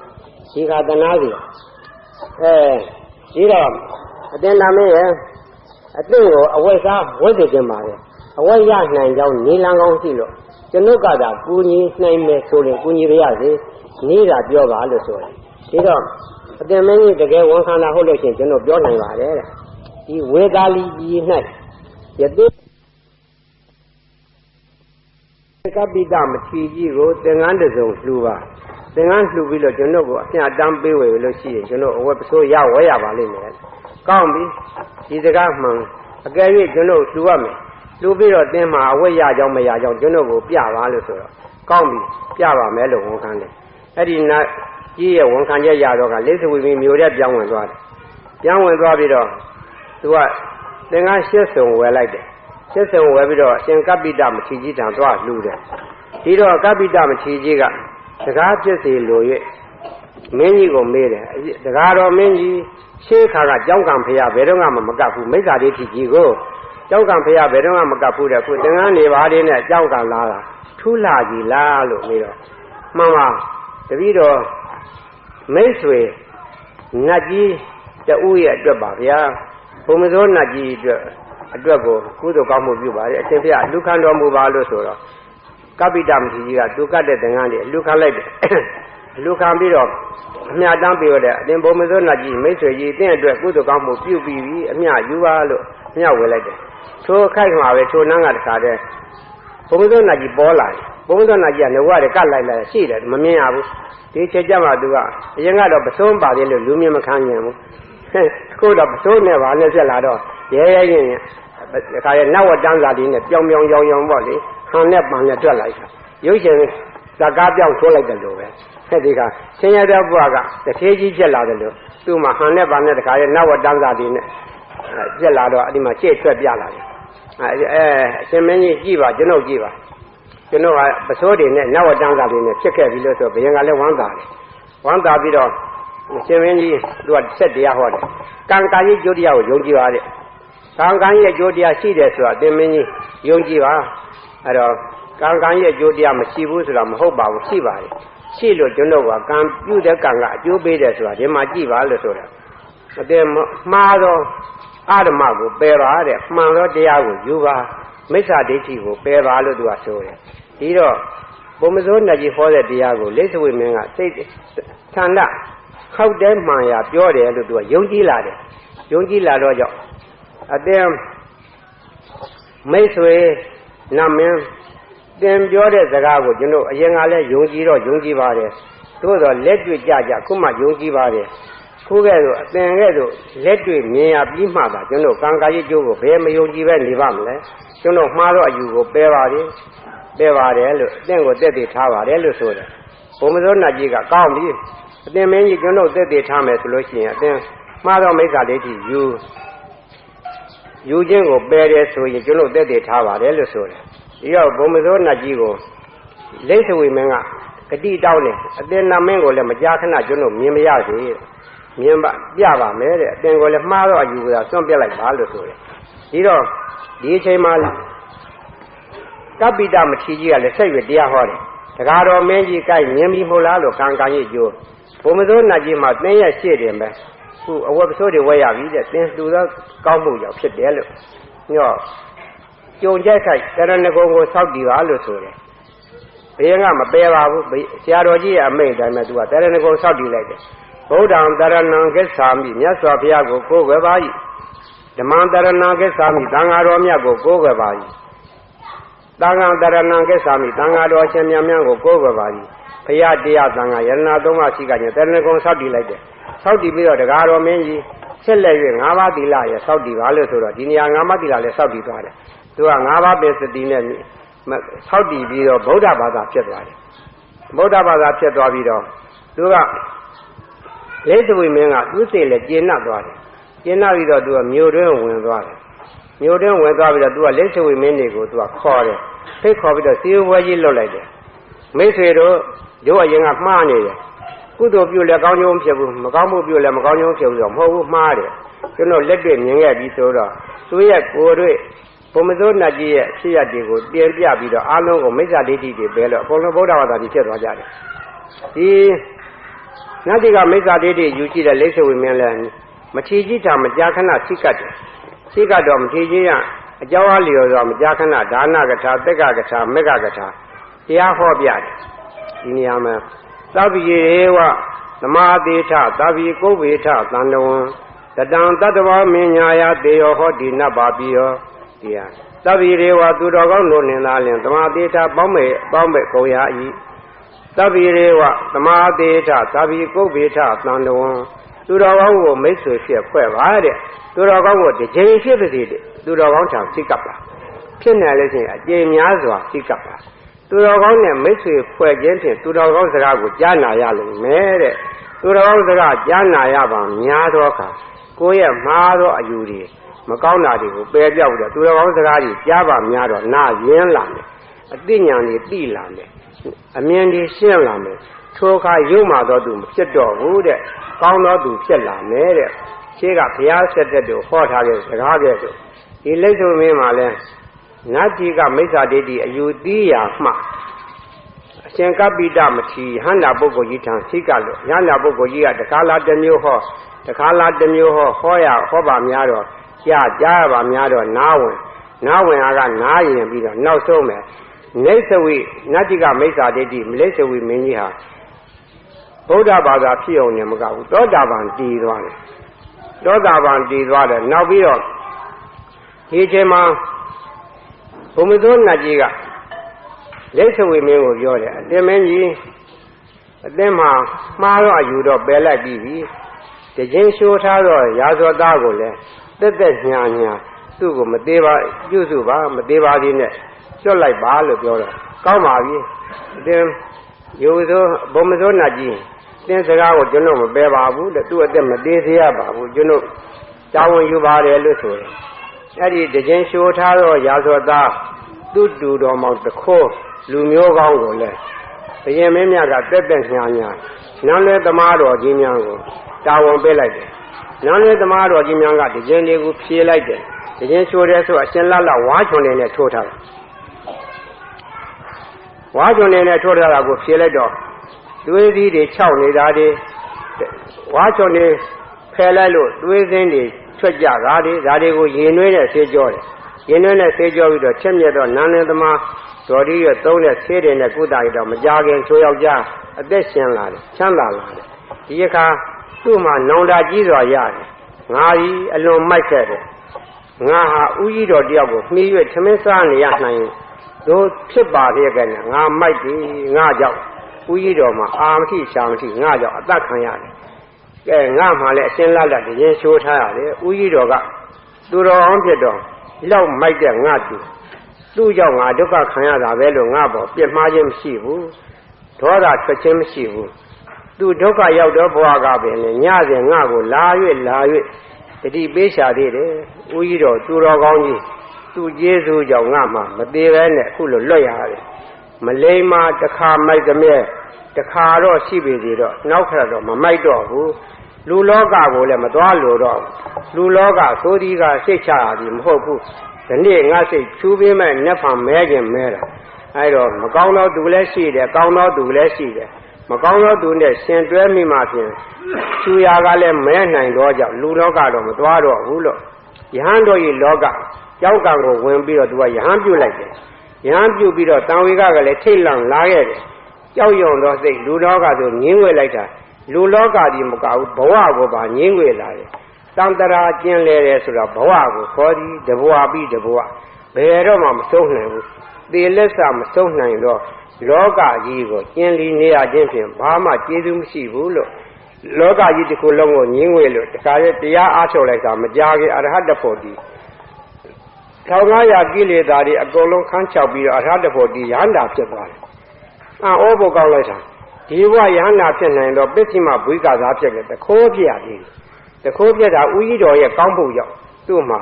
ဒီလိုတခိုးဘဝကနေပြီးတော့အပယ်ငရဲကြနိုင်တယ်။ကြနေရင်ဦးကြီးတော်ကစောင့်ရှောက်မှုကြောင့်သူ့မှာမသေးပဲနဲ့ရဟန္တာဖြစ်ရောက်လာတယ်။ဒီနည်းအားဖြင့်ပစ္စည်းမဘွိကစားဖြစ်လို့မသေးပဲကြံရတယ်။ဒီနေရာမှာထူးလိုက်ပုံကတော့ဦးကြီးတော်ဘုံမစိုးနတ်ကြီးတယောက်သူတော်ကောင်းဖြစ်မှုကြောင့်ဒုက္ခရဲ့ယောက်ျားလည်းရှင်းရှင်းလွတ်သွားတယ်ဒုက္ခမှာကင်းလွတ်တယ်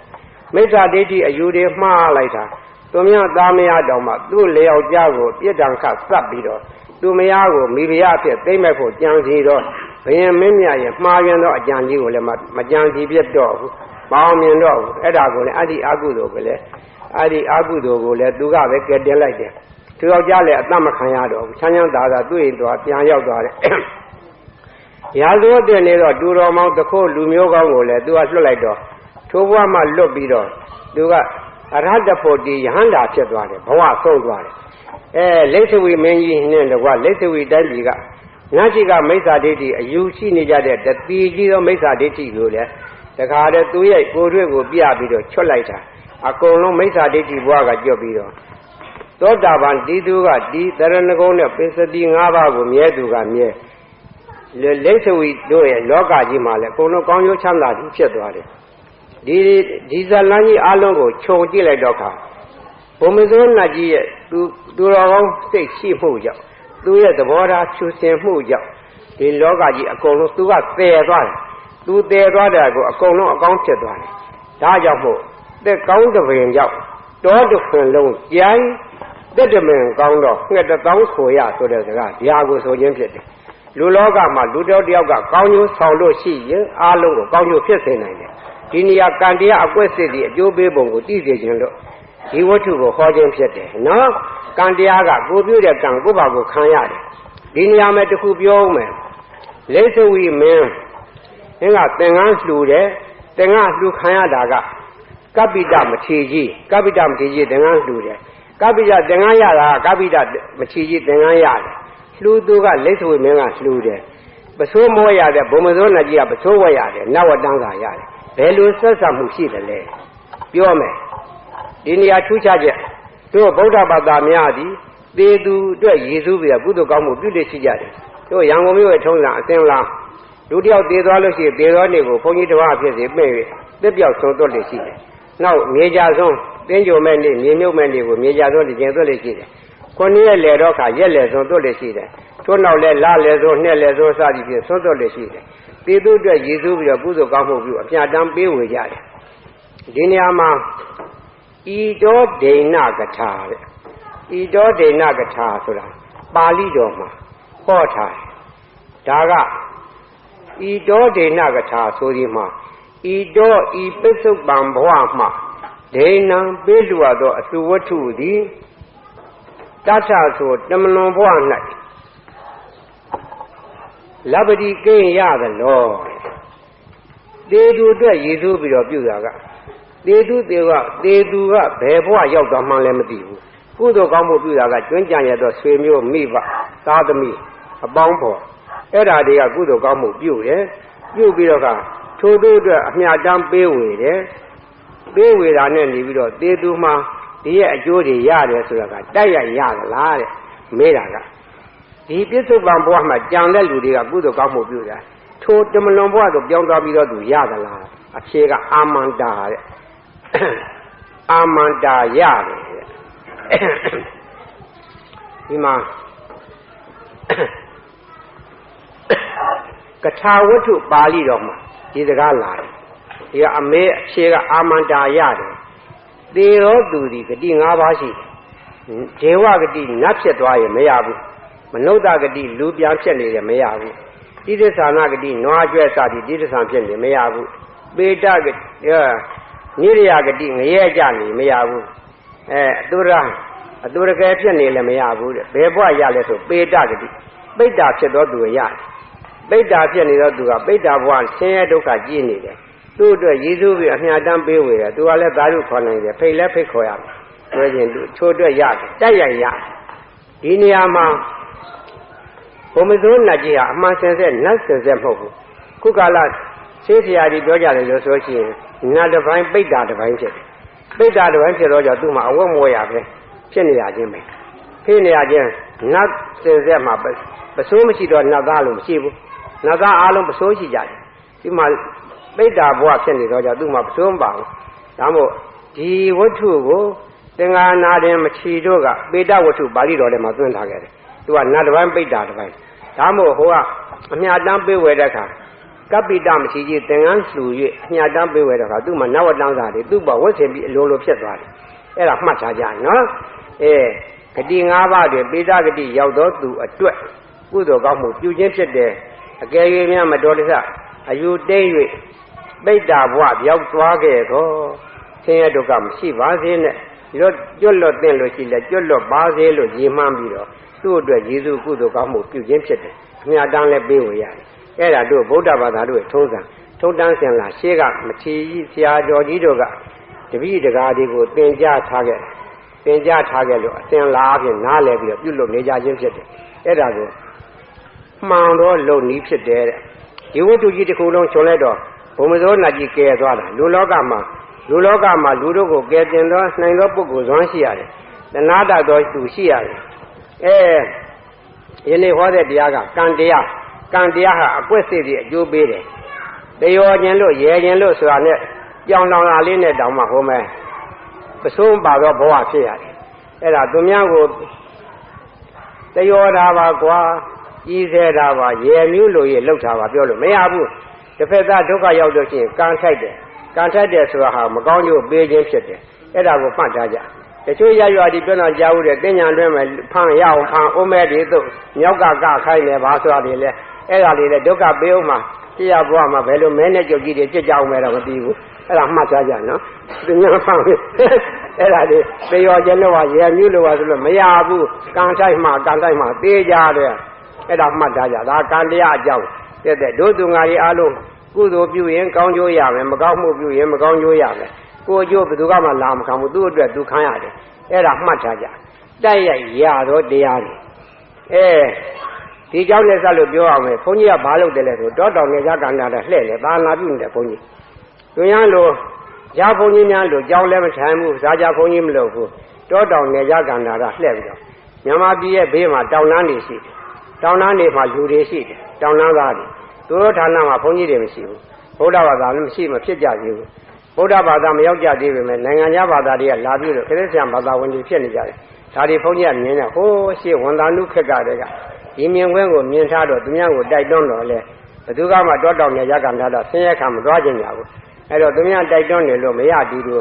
ငါကိုယ်တိုင်ကြိုးစားမယ်ဆိုပြီးရည်ရွယ်ချက်နဲ့ဘုန်းကြီးကိုယ်တိုင်တောတောင်နဲ့ရကန္တာလှည့်ပြီးတော့နေတာတောင်တန်းတွေဘုန်းကြီးစတင်တက်တာ1934ကတက်တာအခုဘယ်လောက်ရှိလဲ85ရောက်ပြီနှစ်ပေါင်း50ကျော်ပြီတောင်တန်းလေးစတင်တက်ခဲ့တာအခုအသက်လည်းကြီးခဲ့ပြီအိုးလာခဲ့ပြီဘုန်းကြီးအခု80တွင်ရောက်ပြီတောတောင်နဲ့ညာကာနာလှိလေသွားလာတော့ပဲအဲ့ဒါဘာကြောင့်လဲဆိုတဏှာလို့တောင်တန်းသားတွေမနုဿတ္တဘာဝဒုံလဘလူရဲလို့ဖြစ်ကြကြမွန်မြတ်သောဘုရားကြီးတရားတော်ကိုတစ်ချိန်တစ်ခါကြားနာရတယ်ဆိုရင်သူတို့အတွက်မနှဲဘူးလို့ရည်ရွယ်ပြီးတော့တရွာဝင်တရွာအတွက်တရားစင်းတရားတက်နဲ့လှဲ့လေပြီးတော့သာနာပြုလာခဲ့တာနှစ်ပေါင်း50ကျော်ခဲ့ပြီချိုးချင်းကရမန်ရံခါမြေပြဆင်းပြီးသာရင်လိုက်ဒီဝင်စားတင်လို့ကမပြီးသေးဘူးတကြီးကာလမှာတော့ရန်ကုန်လာပြီးတော့စက်မိုးခေါ်နေတာ6နှစ်ကြာသွားတယ်ဒီကဆွေတော်ရှစ်သောင်းမျိုးတော်ပေါင်းတွေကကိုယ်ရဆွမ်းသားကြွပါဦးဒီဆွမ်းဘက်ကပ်ပြရစီအောင်နဲ့ဆွမ်းကလက်ကြတာနဲ့တကြီးနဲ့ဝါစုကပ်သွားတော့ဝါဆိုလိုက်ရတော့တယ်တဝါတော့ဆိုလိုက်မှပဲလို့ဝါဆိုလိုက်တာကတဝါပြီးတော့2ဝါနောက်ရထားလင်းတွေကမပိတ်နေတဲ့လမ်းကပြက်နေတဲ့ဘာရညာရနဲ့တခါတည်းညာတစ်နှစ်ပြီးနှစ်နဲ့ကုန်သွားတာရန်ကုန်မြို့6နှစ်တောင်ကြာသွားပြီ မြတ်စွာဘုရားကဒုက္ခရောက်စရိယာ6နှစ်ကျင့်ရတာမဟုတ်ဘူးဘုန်းကြီးလည်းတခါတည်းရန်ကုန်ကဆွေတော်8000မျိုးတော်ပေါင်းတို့ရဲ့တခါတည်းဘာရညာရနဲ့ပညာမှုကြောင့်ဒုက္ခရောက်စရိယာ6နှစ်ကြာသွားတယ်အဲ့ဒါကိုအဲ့ဒီတော့ကမှတ်မိရဲ့ကိုအဲ့ဒီတော့ကဆွေတော်8000မျိုးတော်ပေါင်းတပြည့်လက်သားတွေအခုတွေ့ရတယ်အခုလည်းဘုန်းကြီးလည်းကျမ်းကျမ်းမာမာနဲ့ရောက်လာလို့တောကြီးတောင်ကြီးတကမင်းရလို့တပည့်ဟောင်းတွေဘာတွေတွေ့ရတယ်ဒီလိုလည်းမရှိကြတော့ဘူးကျန်တဲ့လူတွေတွေ့ရသေးရဲ့တောတောင်နယ်ကြားကန္တာရလည်းဆွေမျိုးတွေပဲလူဆိုဒီကတတ္တဝါတွေသံတရာကျင်းနေကြရမရေတွက်နိုင်တော့ဘဝဆွေမျိုးမဟုတ်သူလို့မရှိဘူးတဲ့တနည်းအားဖြင့်မနုဿလူသားချင်းဟာတူတာပဲအတူတူပဲဆွေမျိုးလို့သဘောထားရတယ်တနည်းအားဖြင့်သနာစရာတွေသနာစရာတွေသနာတတ်သောပုဂ္ဂိုလ်ရှိမှခုနဇာလန်းတဲ့မှာဘုမစိုးနတ်ကြီးတူရဲ့စေရနာကောင်းမှုကြောင့်တက်ကောင်းတစ်ပင်ကြောင့်တောတစ်ခွင်လုံးကျိုင်းတယ်လို့တောတောင်နေကြကန္နာရလေဘုန်းကြီးတစ်ပါးကခြေကျင်သွား၍လှစ်လေးပြီးတော့တရားဟောခြင်းဖြင့်အများလည်းချမ်းသာမှုရနိုင်တော့ရကြပါစေရည်ရွယ်ချက်ဖြင့်တောတောင်နေကြကန္နာလည်းသာနာပြုနေတယ်ဒီเจ้าနေပြောရမယ်ဆိုစိတ်ဝင်စားရအများကြီးရှိတယ်အများကြီးတော့လည်းကိုက်အချိန်ကနေသွားပြီယနေ့ဆိုဒီမြတ်ဆိုတော်လောက်ပြီညောက်ညနေတပွဲဆက်ရအောင်ကိုက်ဒီကရှိတယ်တရားပြီးတတ်ပြီးတော့ဘေးရုပ်ပေးမှာအန္တရာယ်ကင်းဖို့ခုခက်ကမီးတွေလောင်ကြလုံးလို့ဒီဆရာတော်ကြီးဘေးရုပ်ပေးရင်မီးမလောင်ဘူးအိမ်မီးမလောင်ဘူးရေကြားဘူးကြလို့တစင်စကားတစင်ကြားနဲ့ပြောကြလုံးလို့ရောက်ရတန်ရွက်လိုက်ရတဲ့ပရိတ်အိမ်တွေလည်းလှည့်ပြီးဘေးရွက်ရတယ်တခါရက်ွက်တွေလည်းတခါဘေးရွက်ရတယ်ခုလည်းအန္တရာယ်ကင်းကြပါသေးလို့ဘေးရွက်ရတယ်မဖွင့်လည်းရပါတယ်ဖွင့်လည်းရပါတယ်သူအဖုံးနဲ့သူနေပါသည်မဖွင့်လဲတကိုးဝင်ပါတယ်မစိုးရိမ်ပါနဲ့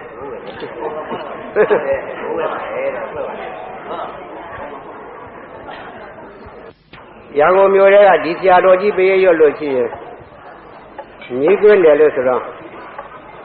တစ်မျိုးလုံးမိကွင်းစေခြင်းလားဆက်သွယ်ရေးအရာရှိကြီးကညံပေးတာရန်ကုန်မြို့ကြီးတစ်မျိုးလုံးမိဘေးကင်းလွတ်သွားအောင်ဆရာတော်ရောက်ခိုက်ကြုံခိုက်မြို့လေအထက်ကဗဟိုမိဒကြီးတက်ကြီးပေါ်တက်ပြီးတော့အဲ့ဒီဘောကဘေးရွတ်ပြပါတဲ့ဆိုလို့တက်ကြီးပေါ်တက်ပြီးတော့ပြင့်လို့တက်ကြီးပေါ်ကတကားတဲ့ဒူးတွေကိုညောင်းလို့တက်လိုက်ရတယ်အဲ့ဒီဘောဆက်ပြီးတော့ဘေးရွတ်ပြရတယ်တစ်မျိုးလုံးမိဘေးလွတ်အောင်လို့တဲ့တက်ကြီးပေါ်တက်မှတော့တစ်ကြိမ်ရွတ်လို့တော့မဖြစ်ဘူးနှစ်ကြိမ်တော့ရွတ်မှဆိုရဲနှစ်ကြိမ်ဒီနေ့ကိုနှစ်ကြိမ်ခုနှစ်ခါတက်ခဲ့ရတယ်နှစ်ခါတက်ပြီးတော့နှစ်ကြိမ်အလုံး၄ကြိမ်ရွတ်ခဲ့ရတယ်အကယ်၍ပြန်ကံကောင်းလို့မြို့ကြီးတစ်မျိုးလုံးမိဘေးဒုက္ခကျင်းလွတ်တယ်ဆိုရင်ဘုန်းကြီးမိသက်ကြီးပေါ်တက်ပြီးတော့ဘေးရွတ်သွားလို့မှတ်ကြရမယ်အခုဒီရက်ွက်တွေပါလဲမိဘလွတ်ပါပြီလို့ကိုယ့်ရက်ွက်နဲ့ကိုမြို့တိုင်းပဲဒီလိုပဲဟိုရက်ွက်တွေပိတ်ပြီးတော့ကျိုးလမ်းတွေကိုလုံးနေနေတာရက်ွက်လိုက်ဘေးရွတ်ကြတယ်ဟိုးမြိတ်တို့ဒဝဲတို့လည်းဒီတိုင်းပဲမိလာမှကြောက်ကြတာကိုဒါမှမဟုတ်ဘုန်းကြီးရဲ့စေရနာထက်တဲ့တောင်းတာနဲ့ပဲရွတ်ပေးခဲ့ပါလေအခုဒီရပြီးတော့တောင်ဘက်ရက်တို့ရွတ်အောင်အနောက်ဘက်တန်လာရဲ့အနောက်ဘက်ကလည်းခဏခဏမိလောင်တာလို့တန်လာအနောက်ဘက်လည်းရွတ်ပေးခဲ့မှလို့စေရနာထားတယ်ဘသူကခေါင်းဆောင်လို့ဘယ်ရင်သွားရွတ်ရမှတော့မသိဘူးအဲ့တော့မောင်သားအောင်နဲ့တော့စီစဉ်ထားတယ်ဘယ်ဖြစ်စီပဲခဏထိုင်လို့ရရင်တော်ပြီလို့ဖုတ်ကခြင်းလေးဆိုတာလို့ပေါ့လေသူကငှားသူရှိကိုယ့်အကိုလာကခင်ဗျားတို့စဉ်းစားဆောက်ထားကြဆိုတော့ဇပွဲလို့ပေါ့ရှင်ကနေရာလေးတစ်ခုတော့ပြေးဘာမှလှူဖို့မလိုဘူးကိုယ့်အကိုသွားရွတ်ကြဆိုလားလို့တန်းအောင်နဲ့တိုင်ပင်ထားတယ်ရွတ်တော့ရွတ်ပြအောင်တော့ရွတ်အောင်ပဲဘယ်နှမ်းသွားမလဲဘယ်လိုထိုင်ရွတ်ရမယ်တော့မသိသေးဘူးအခုကဒီရက်ွက်တွေအားလုံးခြုံပြီးတော့သိခင်းနဲ့ရွတ်ခဲ့မယ်ဘုန်းကြီးရွတ်ရတယ်လွန်ခဲ့တဲ့တစ်ခေါက်တုန်းကအောင်လာမြို့ရောက်သွားတော့အောင်လာမြို့နယ်မှုကသူတို့မြို့မှာနွေရာသီမှာမီးတွေလွန်လောင်တယ်မီးလောင်မှကြောက်နေပါလေဆရာတော်ကြီးရောက်လာခဲ့ဒီပြောလို့တစ်မျိုးလုံးခြုံပြီးတော့မီးဘေးလွတ်အောင်ဆောင်းရပေးတော်မူပါလို့တောင်းပန်တယ်ဖြစ်တယ်လို့တက်တော်တဲ့နေရာပြေအိုးတွေချ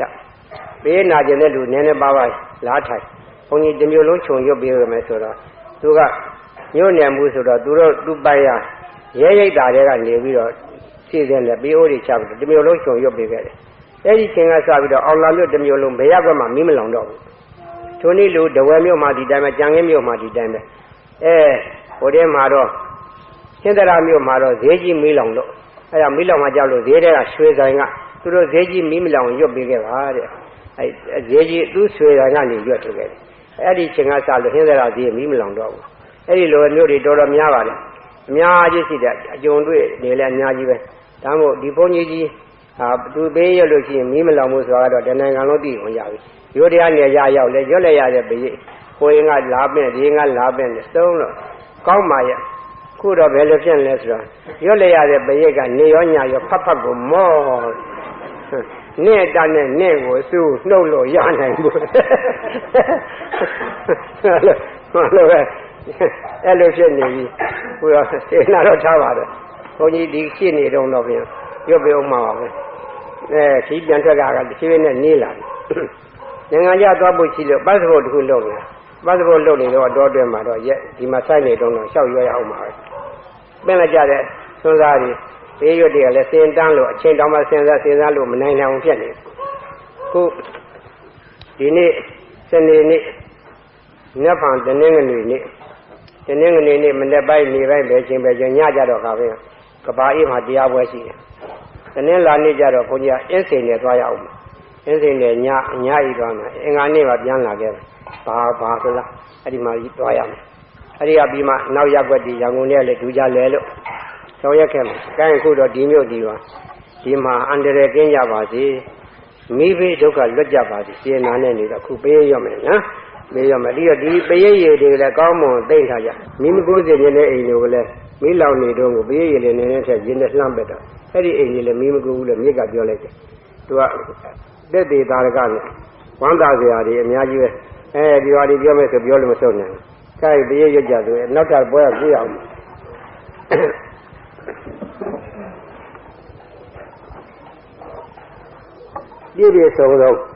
ည့်စုံတော့ရောက်ခဲ့မယ်ဘေးအဆုံးကြတော့သာဓုခေါ်ကြ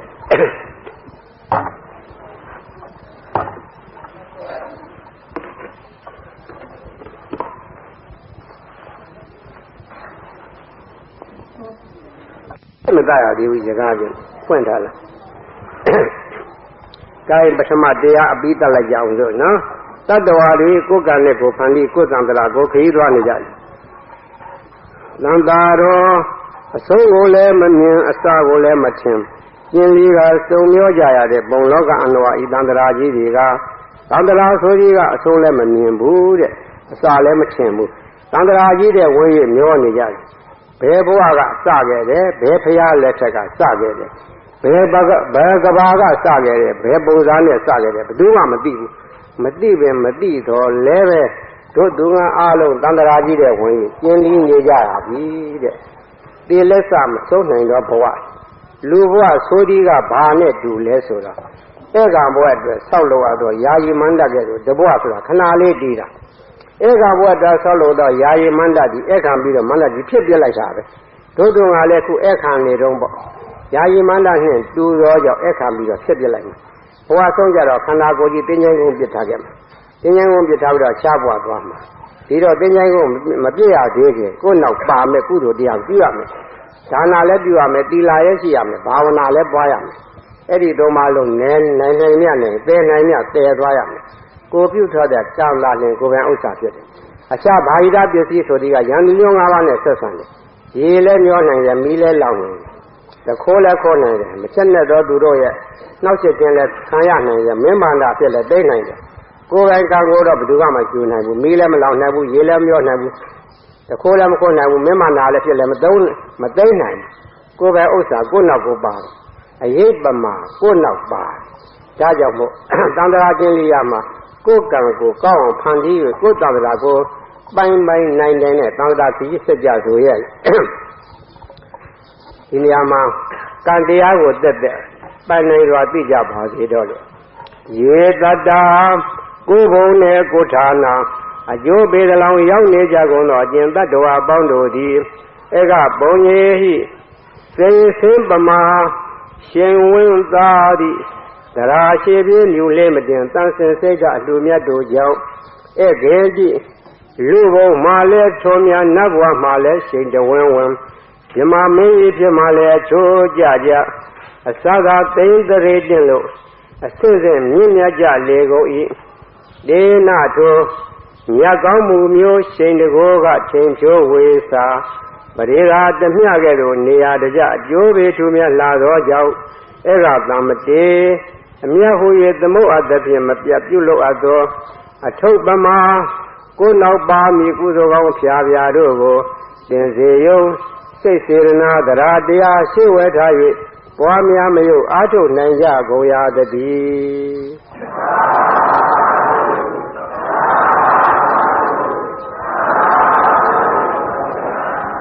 ီကိညာရဲ့အန္တရာယ်ကင်းပေးရတော့မယ်နော်သိဆုံးဆုံးရောက်ခဲ့မယ်ပေးရဆုံးကြတယ်ပါလို့ခေါ်ကြသမန္တာဆက်ကအိုးလောကဆောင်ကြနှမများပေါင်းတို့တရားနာလာကြကုန်လို့တောဆောင်နာတောင်းဆောင်နာပေါင်းမြို့ဆောင်နာရွာဆောင်နာပေါင်းယုဂဆုဘုံမဆုအာဂသဆုနာပေါင်းတို့တရားနာလာကြကုန်လို့ရေဆောင်နာရေဆောင်နာသာသနာတော်ဆောင်နာသမုဒ္ဒရာဆောင်နာဝလာဟကနာပစ္စုံနာစတုလောကပါဠနာ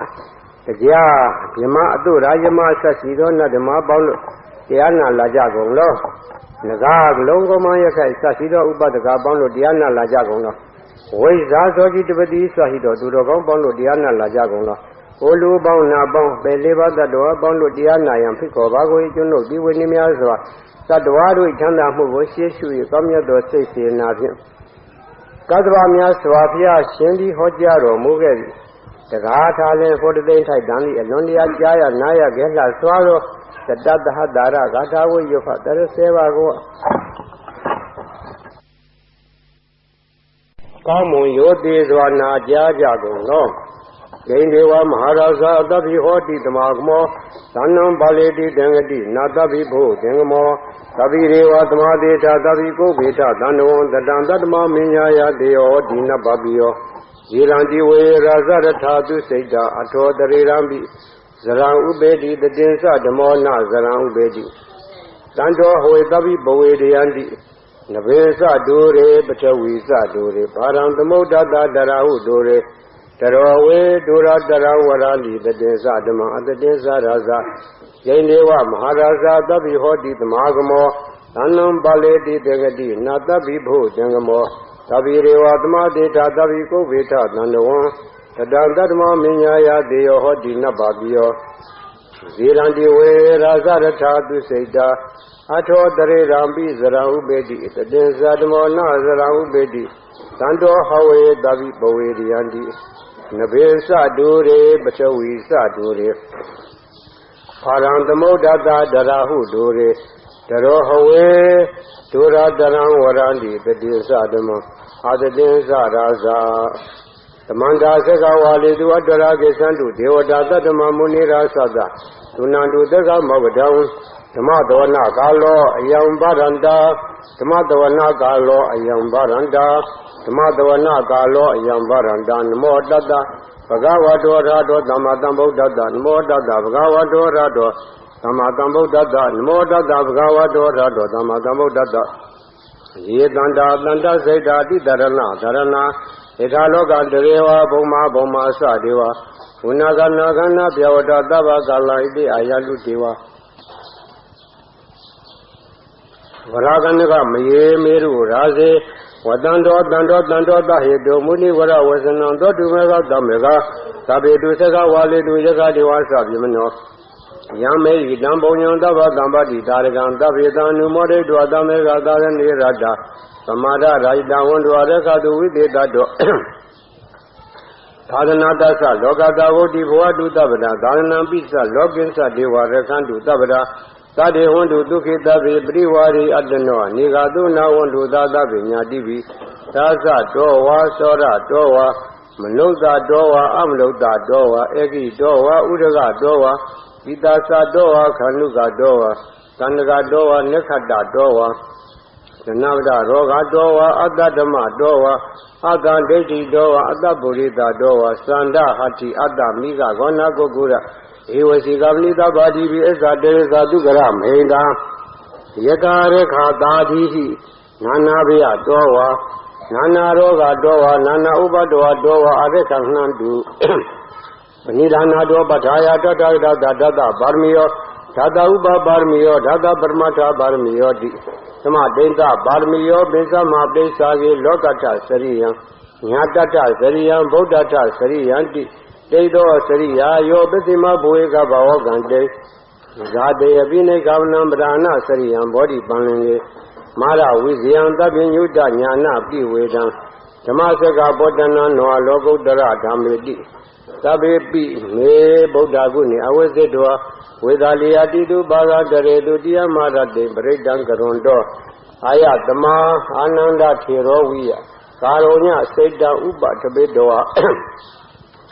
ကောတိတတာသာတေတုသက္ကဝါလေတုဒေဝတာယတနံမတေကနန္တိယေသဝေဒာလီယပုရေသောကမလုဒ္ဒတုဘေကသံဗုဒ္ဓံတိဝိဓံဘယံခေဘမန္တရာဒါဝိပရိဒံတံနာမဟိယန္တိတာဗုဒ္ဓနိသမဟာတာနိဘောမာနိဝါယန္တိဝံတလိခေသဗ္ဗေဝဗုဒ္ဓသုမနာဘုံတုအတောဝိတကေသတုနန္တုဘာတိတံသတ္တမဟိဗုဒ္ဓနိတမေတသဗ္ဗေမေတ္တံကရောထမနုတ္တိယပဇာယတိဝါစာရတောသဟရတိယေဝလေသတ္တမနေတဲ့ခန္ဓာပမတ္တာ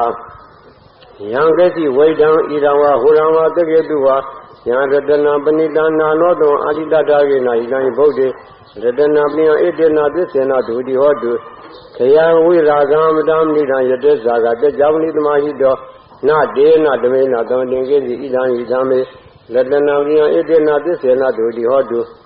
ယံဗုဒ္ဓတေထောပရိဝဏယိတုစိံဓမ္မာရိမာနန္တိကင်ညာမဟုတ်ဓမ္မာိနာတေနသမောနဝိသတိဣသမိဓမ္မေရဏမေဣတေနသစ္စေနဒုတိဟောတုယေပုဂ္ဂလာသတံပတ္တာသတ္တာရိဧဓာရိယုဂာနိဟွန်တိတေတေကိနေယသုဒတ္တသာဝကဧတေတုဒိဏာလိမဗလာနိဣဒံမိတံယေရတနံပိနံဣတေနသစ္စေနဒုတိဟောတု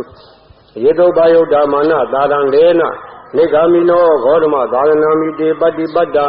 အမတံဝိကရှလတ္တမူရနေပုတိဘုံဇမနဣဒံမိတံယေရတနံပိနံဣတေနသစ္စေနဒုတိဟောတု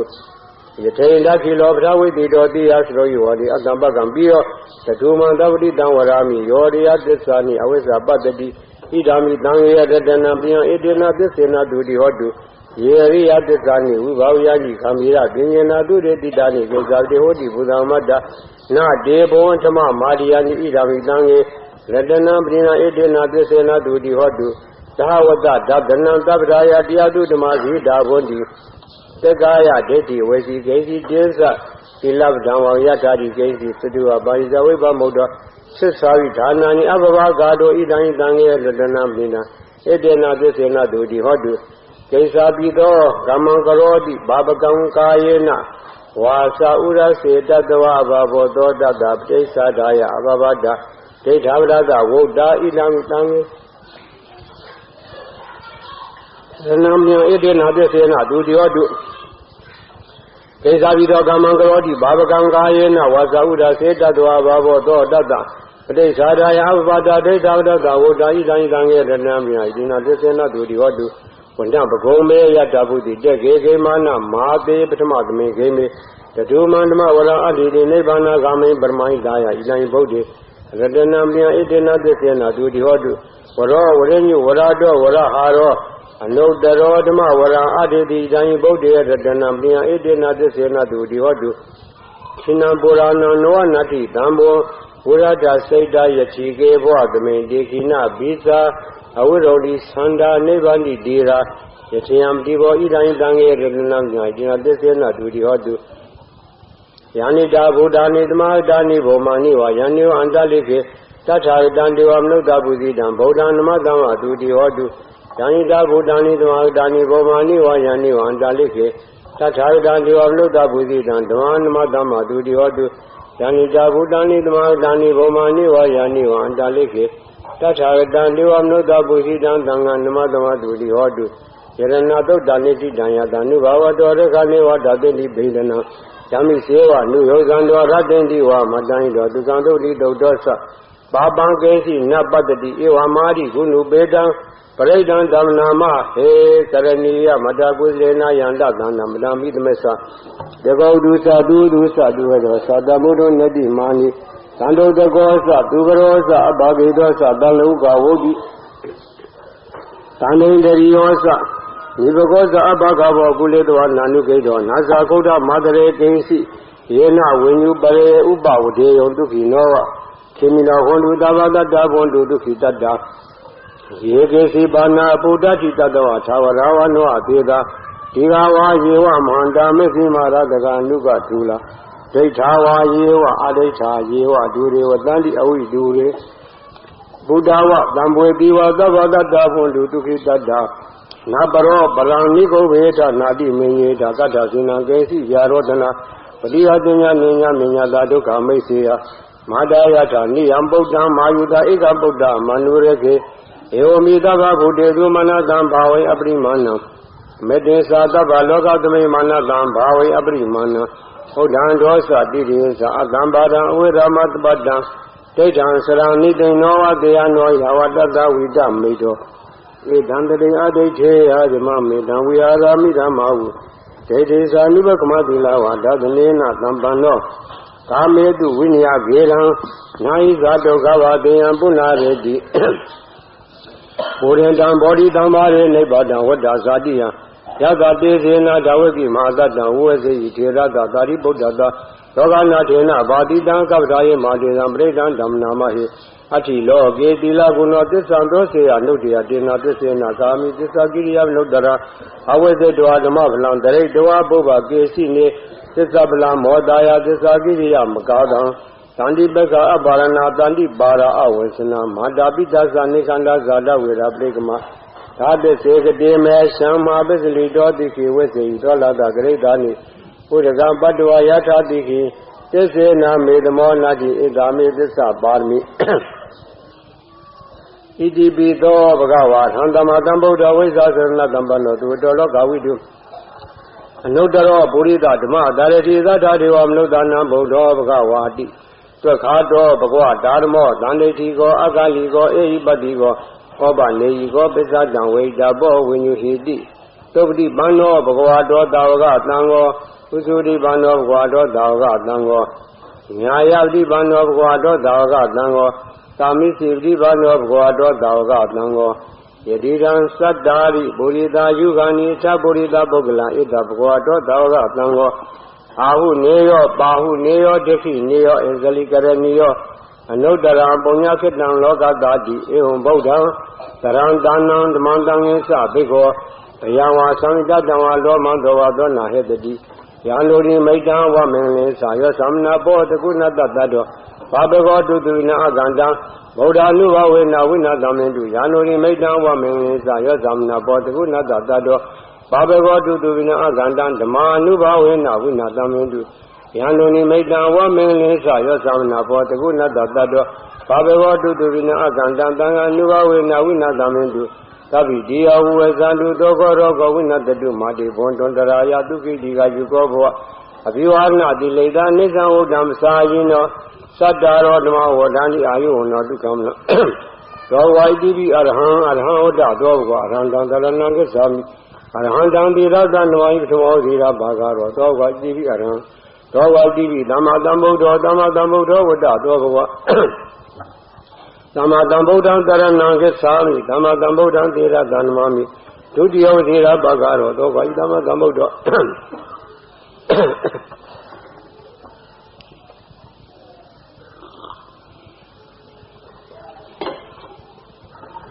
သောဝတိဝိဇ္ဇာစရဏသံပန္နောဝိဇ္ဇာစရဏသံပန္နောဝတ္တသောဝဝိဇ္ဇာစရဏသံပန္နံတရဏံကိသံဝိဇ္ဇာနာသံပန္နံတိရတနမဝိဇ္ဇာနာသံပန္နံတရဏံကိသံဝိဇ္ဇာနာသံပန္နံတိရတနမမိတတ္တယောဝဇိရာဘဂရောသောဝဣတိပိဝိဇ္ဇာစရဏသံပန္နောသောဝဣတိပိသူကတောဝတ္တသောဘဂဝသူကတံတရဏံကိသံမိသူကတံတိရတနမမိသတုထောဝဇိရာဘဂရောသောဝဣတိပိသူကတောသောဝတိပိလောကဝိတုဝတ္တသောဘဂဝလောကဝိတုတရဏံကိသံမိလောကဝိတုတေရတဏ္ဍမံပိသောဇေရဘဂရောသောဝတိပိလောကဝိတုသောဝတိပိအနုတ္တရောပုရိသဓမ္မတရတိအနုတ္တပုရိသဓမ္မတရတိဝတ္တသောဘဂဝအနုတ္တရံပုရိသဓမ္မတရတိတရဏံကိသံမိအနုတ္တရံပုရိသဓမ္မတရတိတိရတဏ္ဍမံသတ္တမောဇေရဘဂရောသောဝတိပိအနုတ္တရောပုရိသဓမ္မတရတိသောဝတိပိတ္ထာဒေဝမနုဿာနံတ္ထာဒေဝမနုဿာနံဝတ္တသောဘဂဝတ္ထာရံဒေဝမနုဿာနံတရဏံကိသာမိတ္ထာရံဒေဝမနုဿာနံတိရတနမံတတ္တမောဇေရဘဂရောသောဝတိပိတ္ထာဒေဝမနုဿာနံသောဝတိပိဗုဒ္ဓောဝတ္တသောဘဂဝဗုဒ္ဓံတရဏံကိသာမိဗုဒ္ဓံတိရတနမမိအသမောဝဇေရဘဂရောသောဝဣတိပိဗုဒ္ဓောသောဘဂဝဣတိပိဘဂဝါတာသောဘဂဝဘဂဝန္တံတရဏံကိသာမိ ဂဝန္တံသေရတန်ဝိနောမောသေရဘာဂရောသောဝိတိဘဂဝါဤပရိတရားတော်ကိုရွတ်ပါတော်ကုသိုလ်ကောင်းမှုဖို့ဘာဂကို၎င်းမြတ်စွာဘုရားရှင်၏ဂုဏ်တော်ကွန်ချာကိုရွတ်ပါတော်ဆရာတော်ကုသိုလ်ကောင်းမှုဖို့ဘာဂကို၎င်းတောဆောင်နာတောင်ဆောင်နာမြို့ဆောင်နာရွာဆောင်နာယုတ်ဆိုဘုံမဆိုအာကာသဆိုရေဆောင်နာရေဆောင်နာသာသနာတော်ဆောင်နာသမုဒ္ဒရာဆောင်နာဝလာကနာပစ္စုံနာသတုလောကပါဠနာတရားဗြမာအတုရာယမနဂကလုံးခုံမရက်ခိုက်ဝိဇာဇောကြီးတပတိမှာစပြု30ဘုံကျင်းလေးကုန်းသောဝိနည်းများစွာတတ္တဝအနန္တတို့အားတတ္တဝအားလုံးတို့အားအမြပေးဝေပါကုန်၏အားလုံးကိုအမြရ၍ကိုယ်စိတ်နှဖျားချမ်းသာကြသည်ဖြစ်ကြပါစေကုန်တော်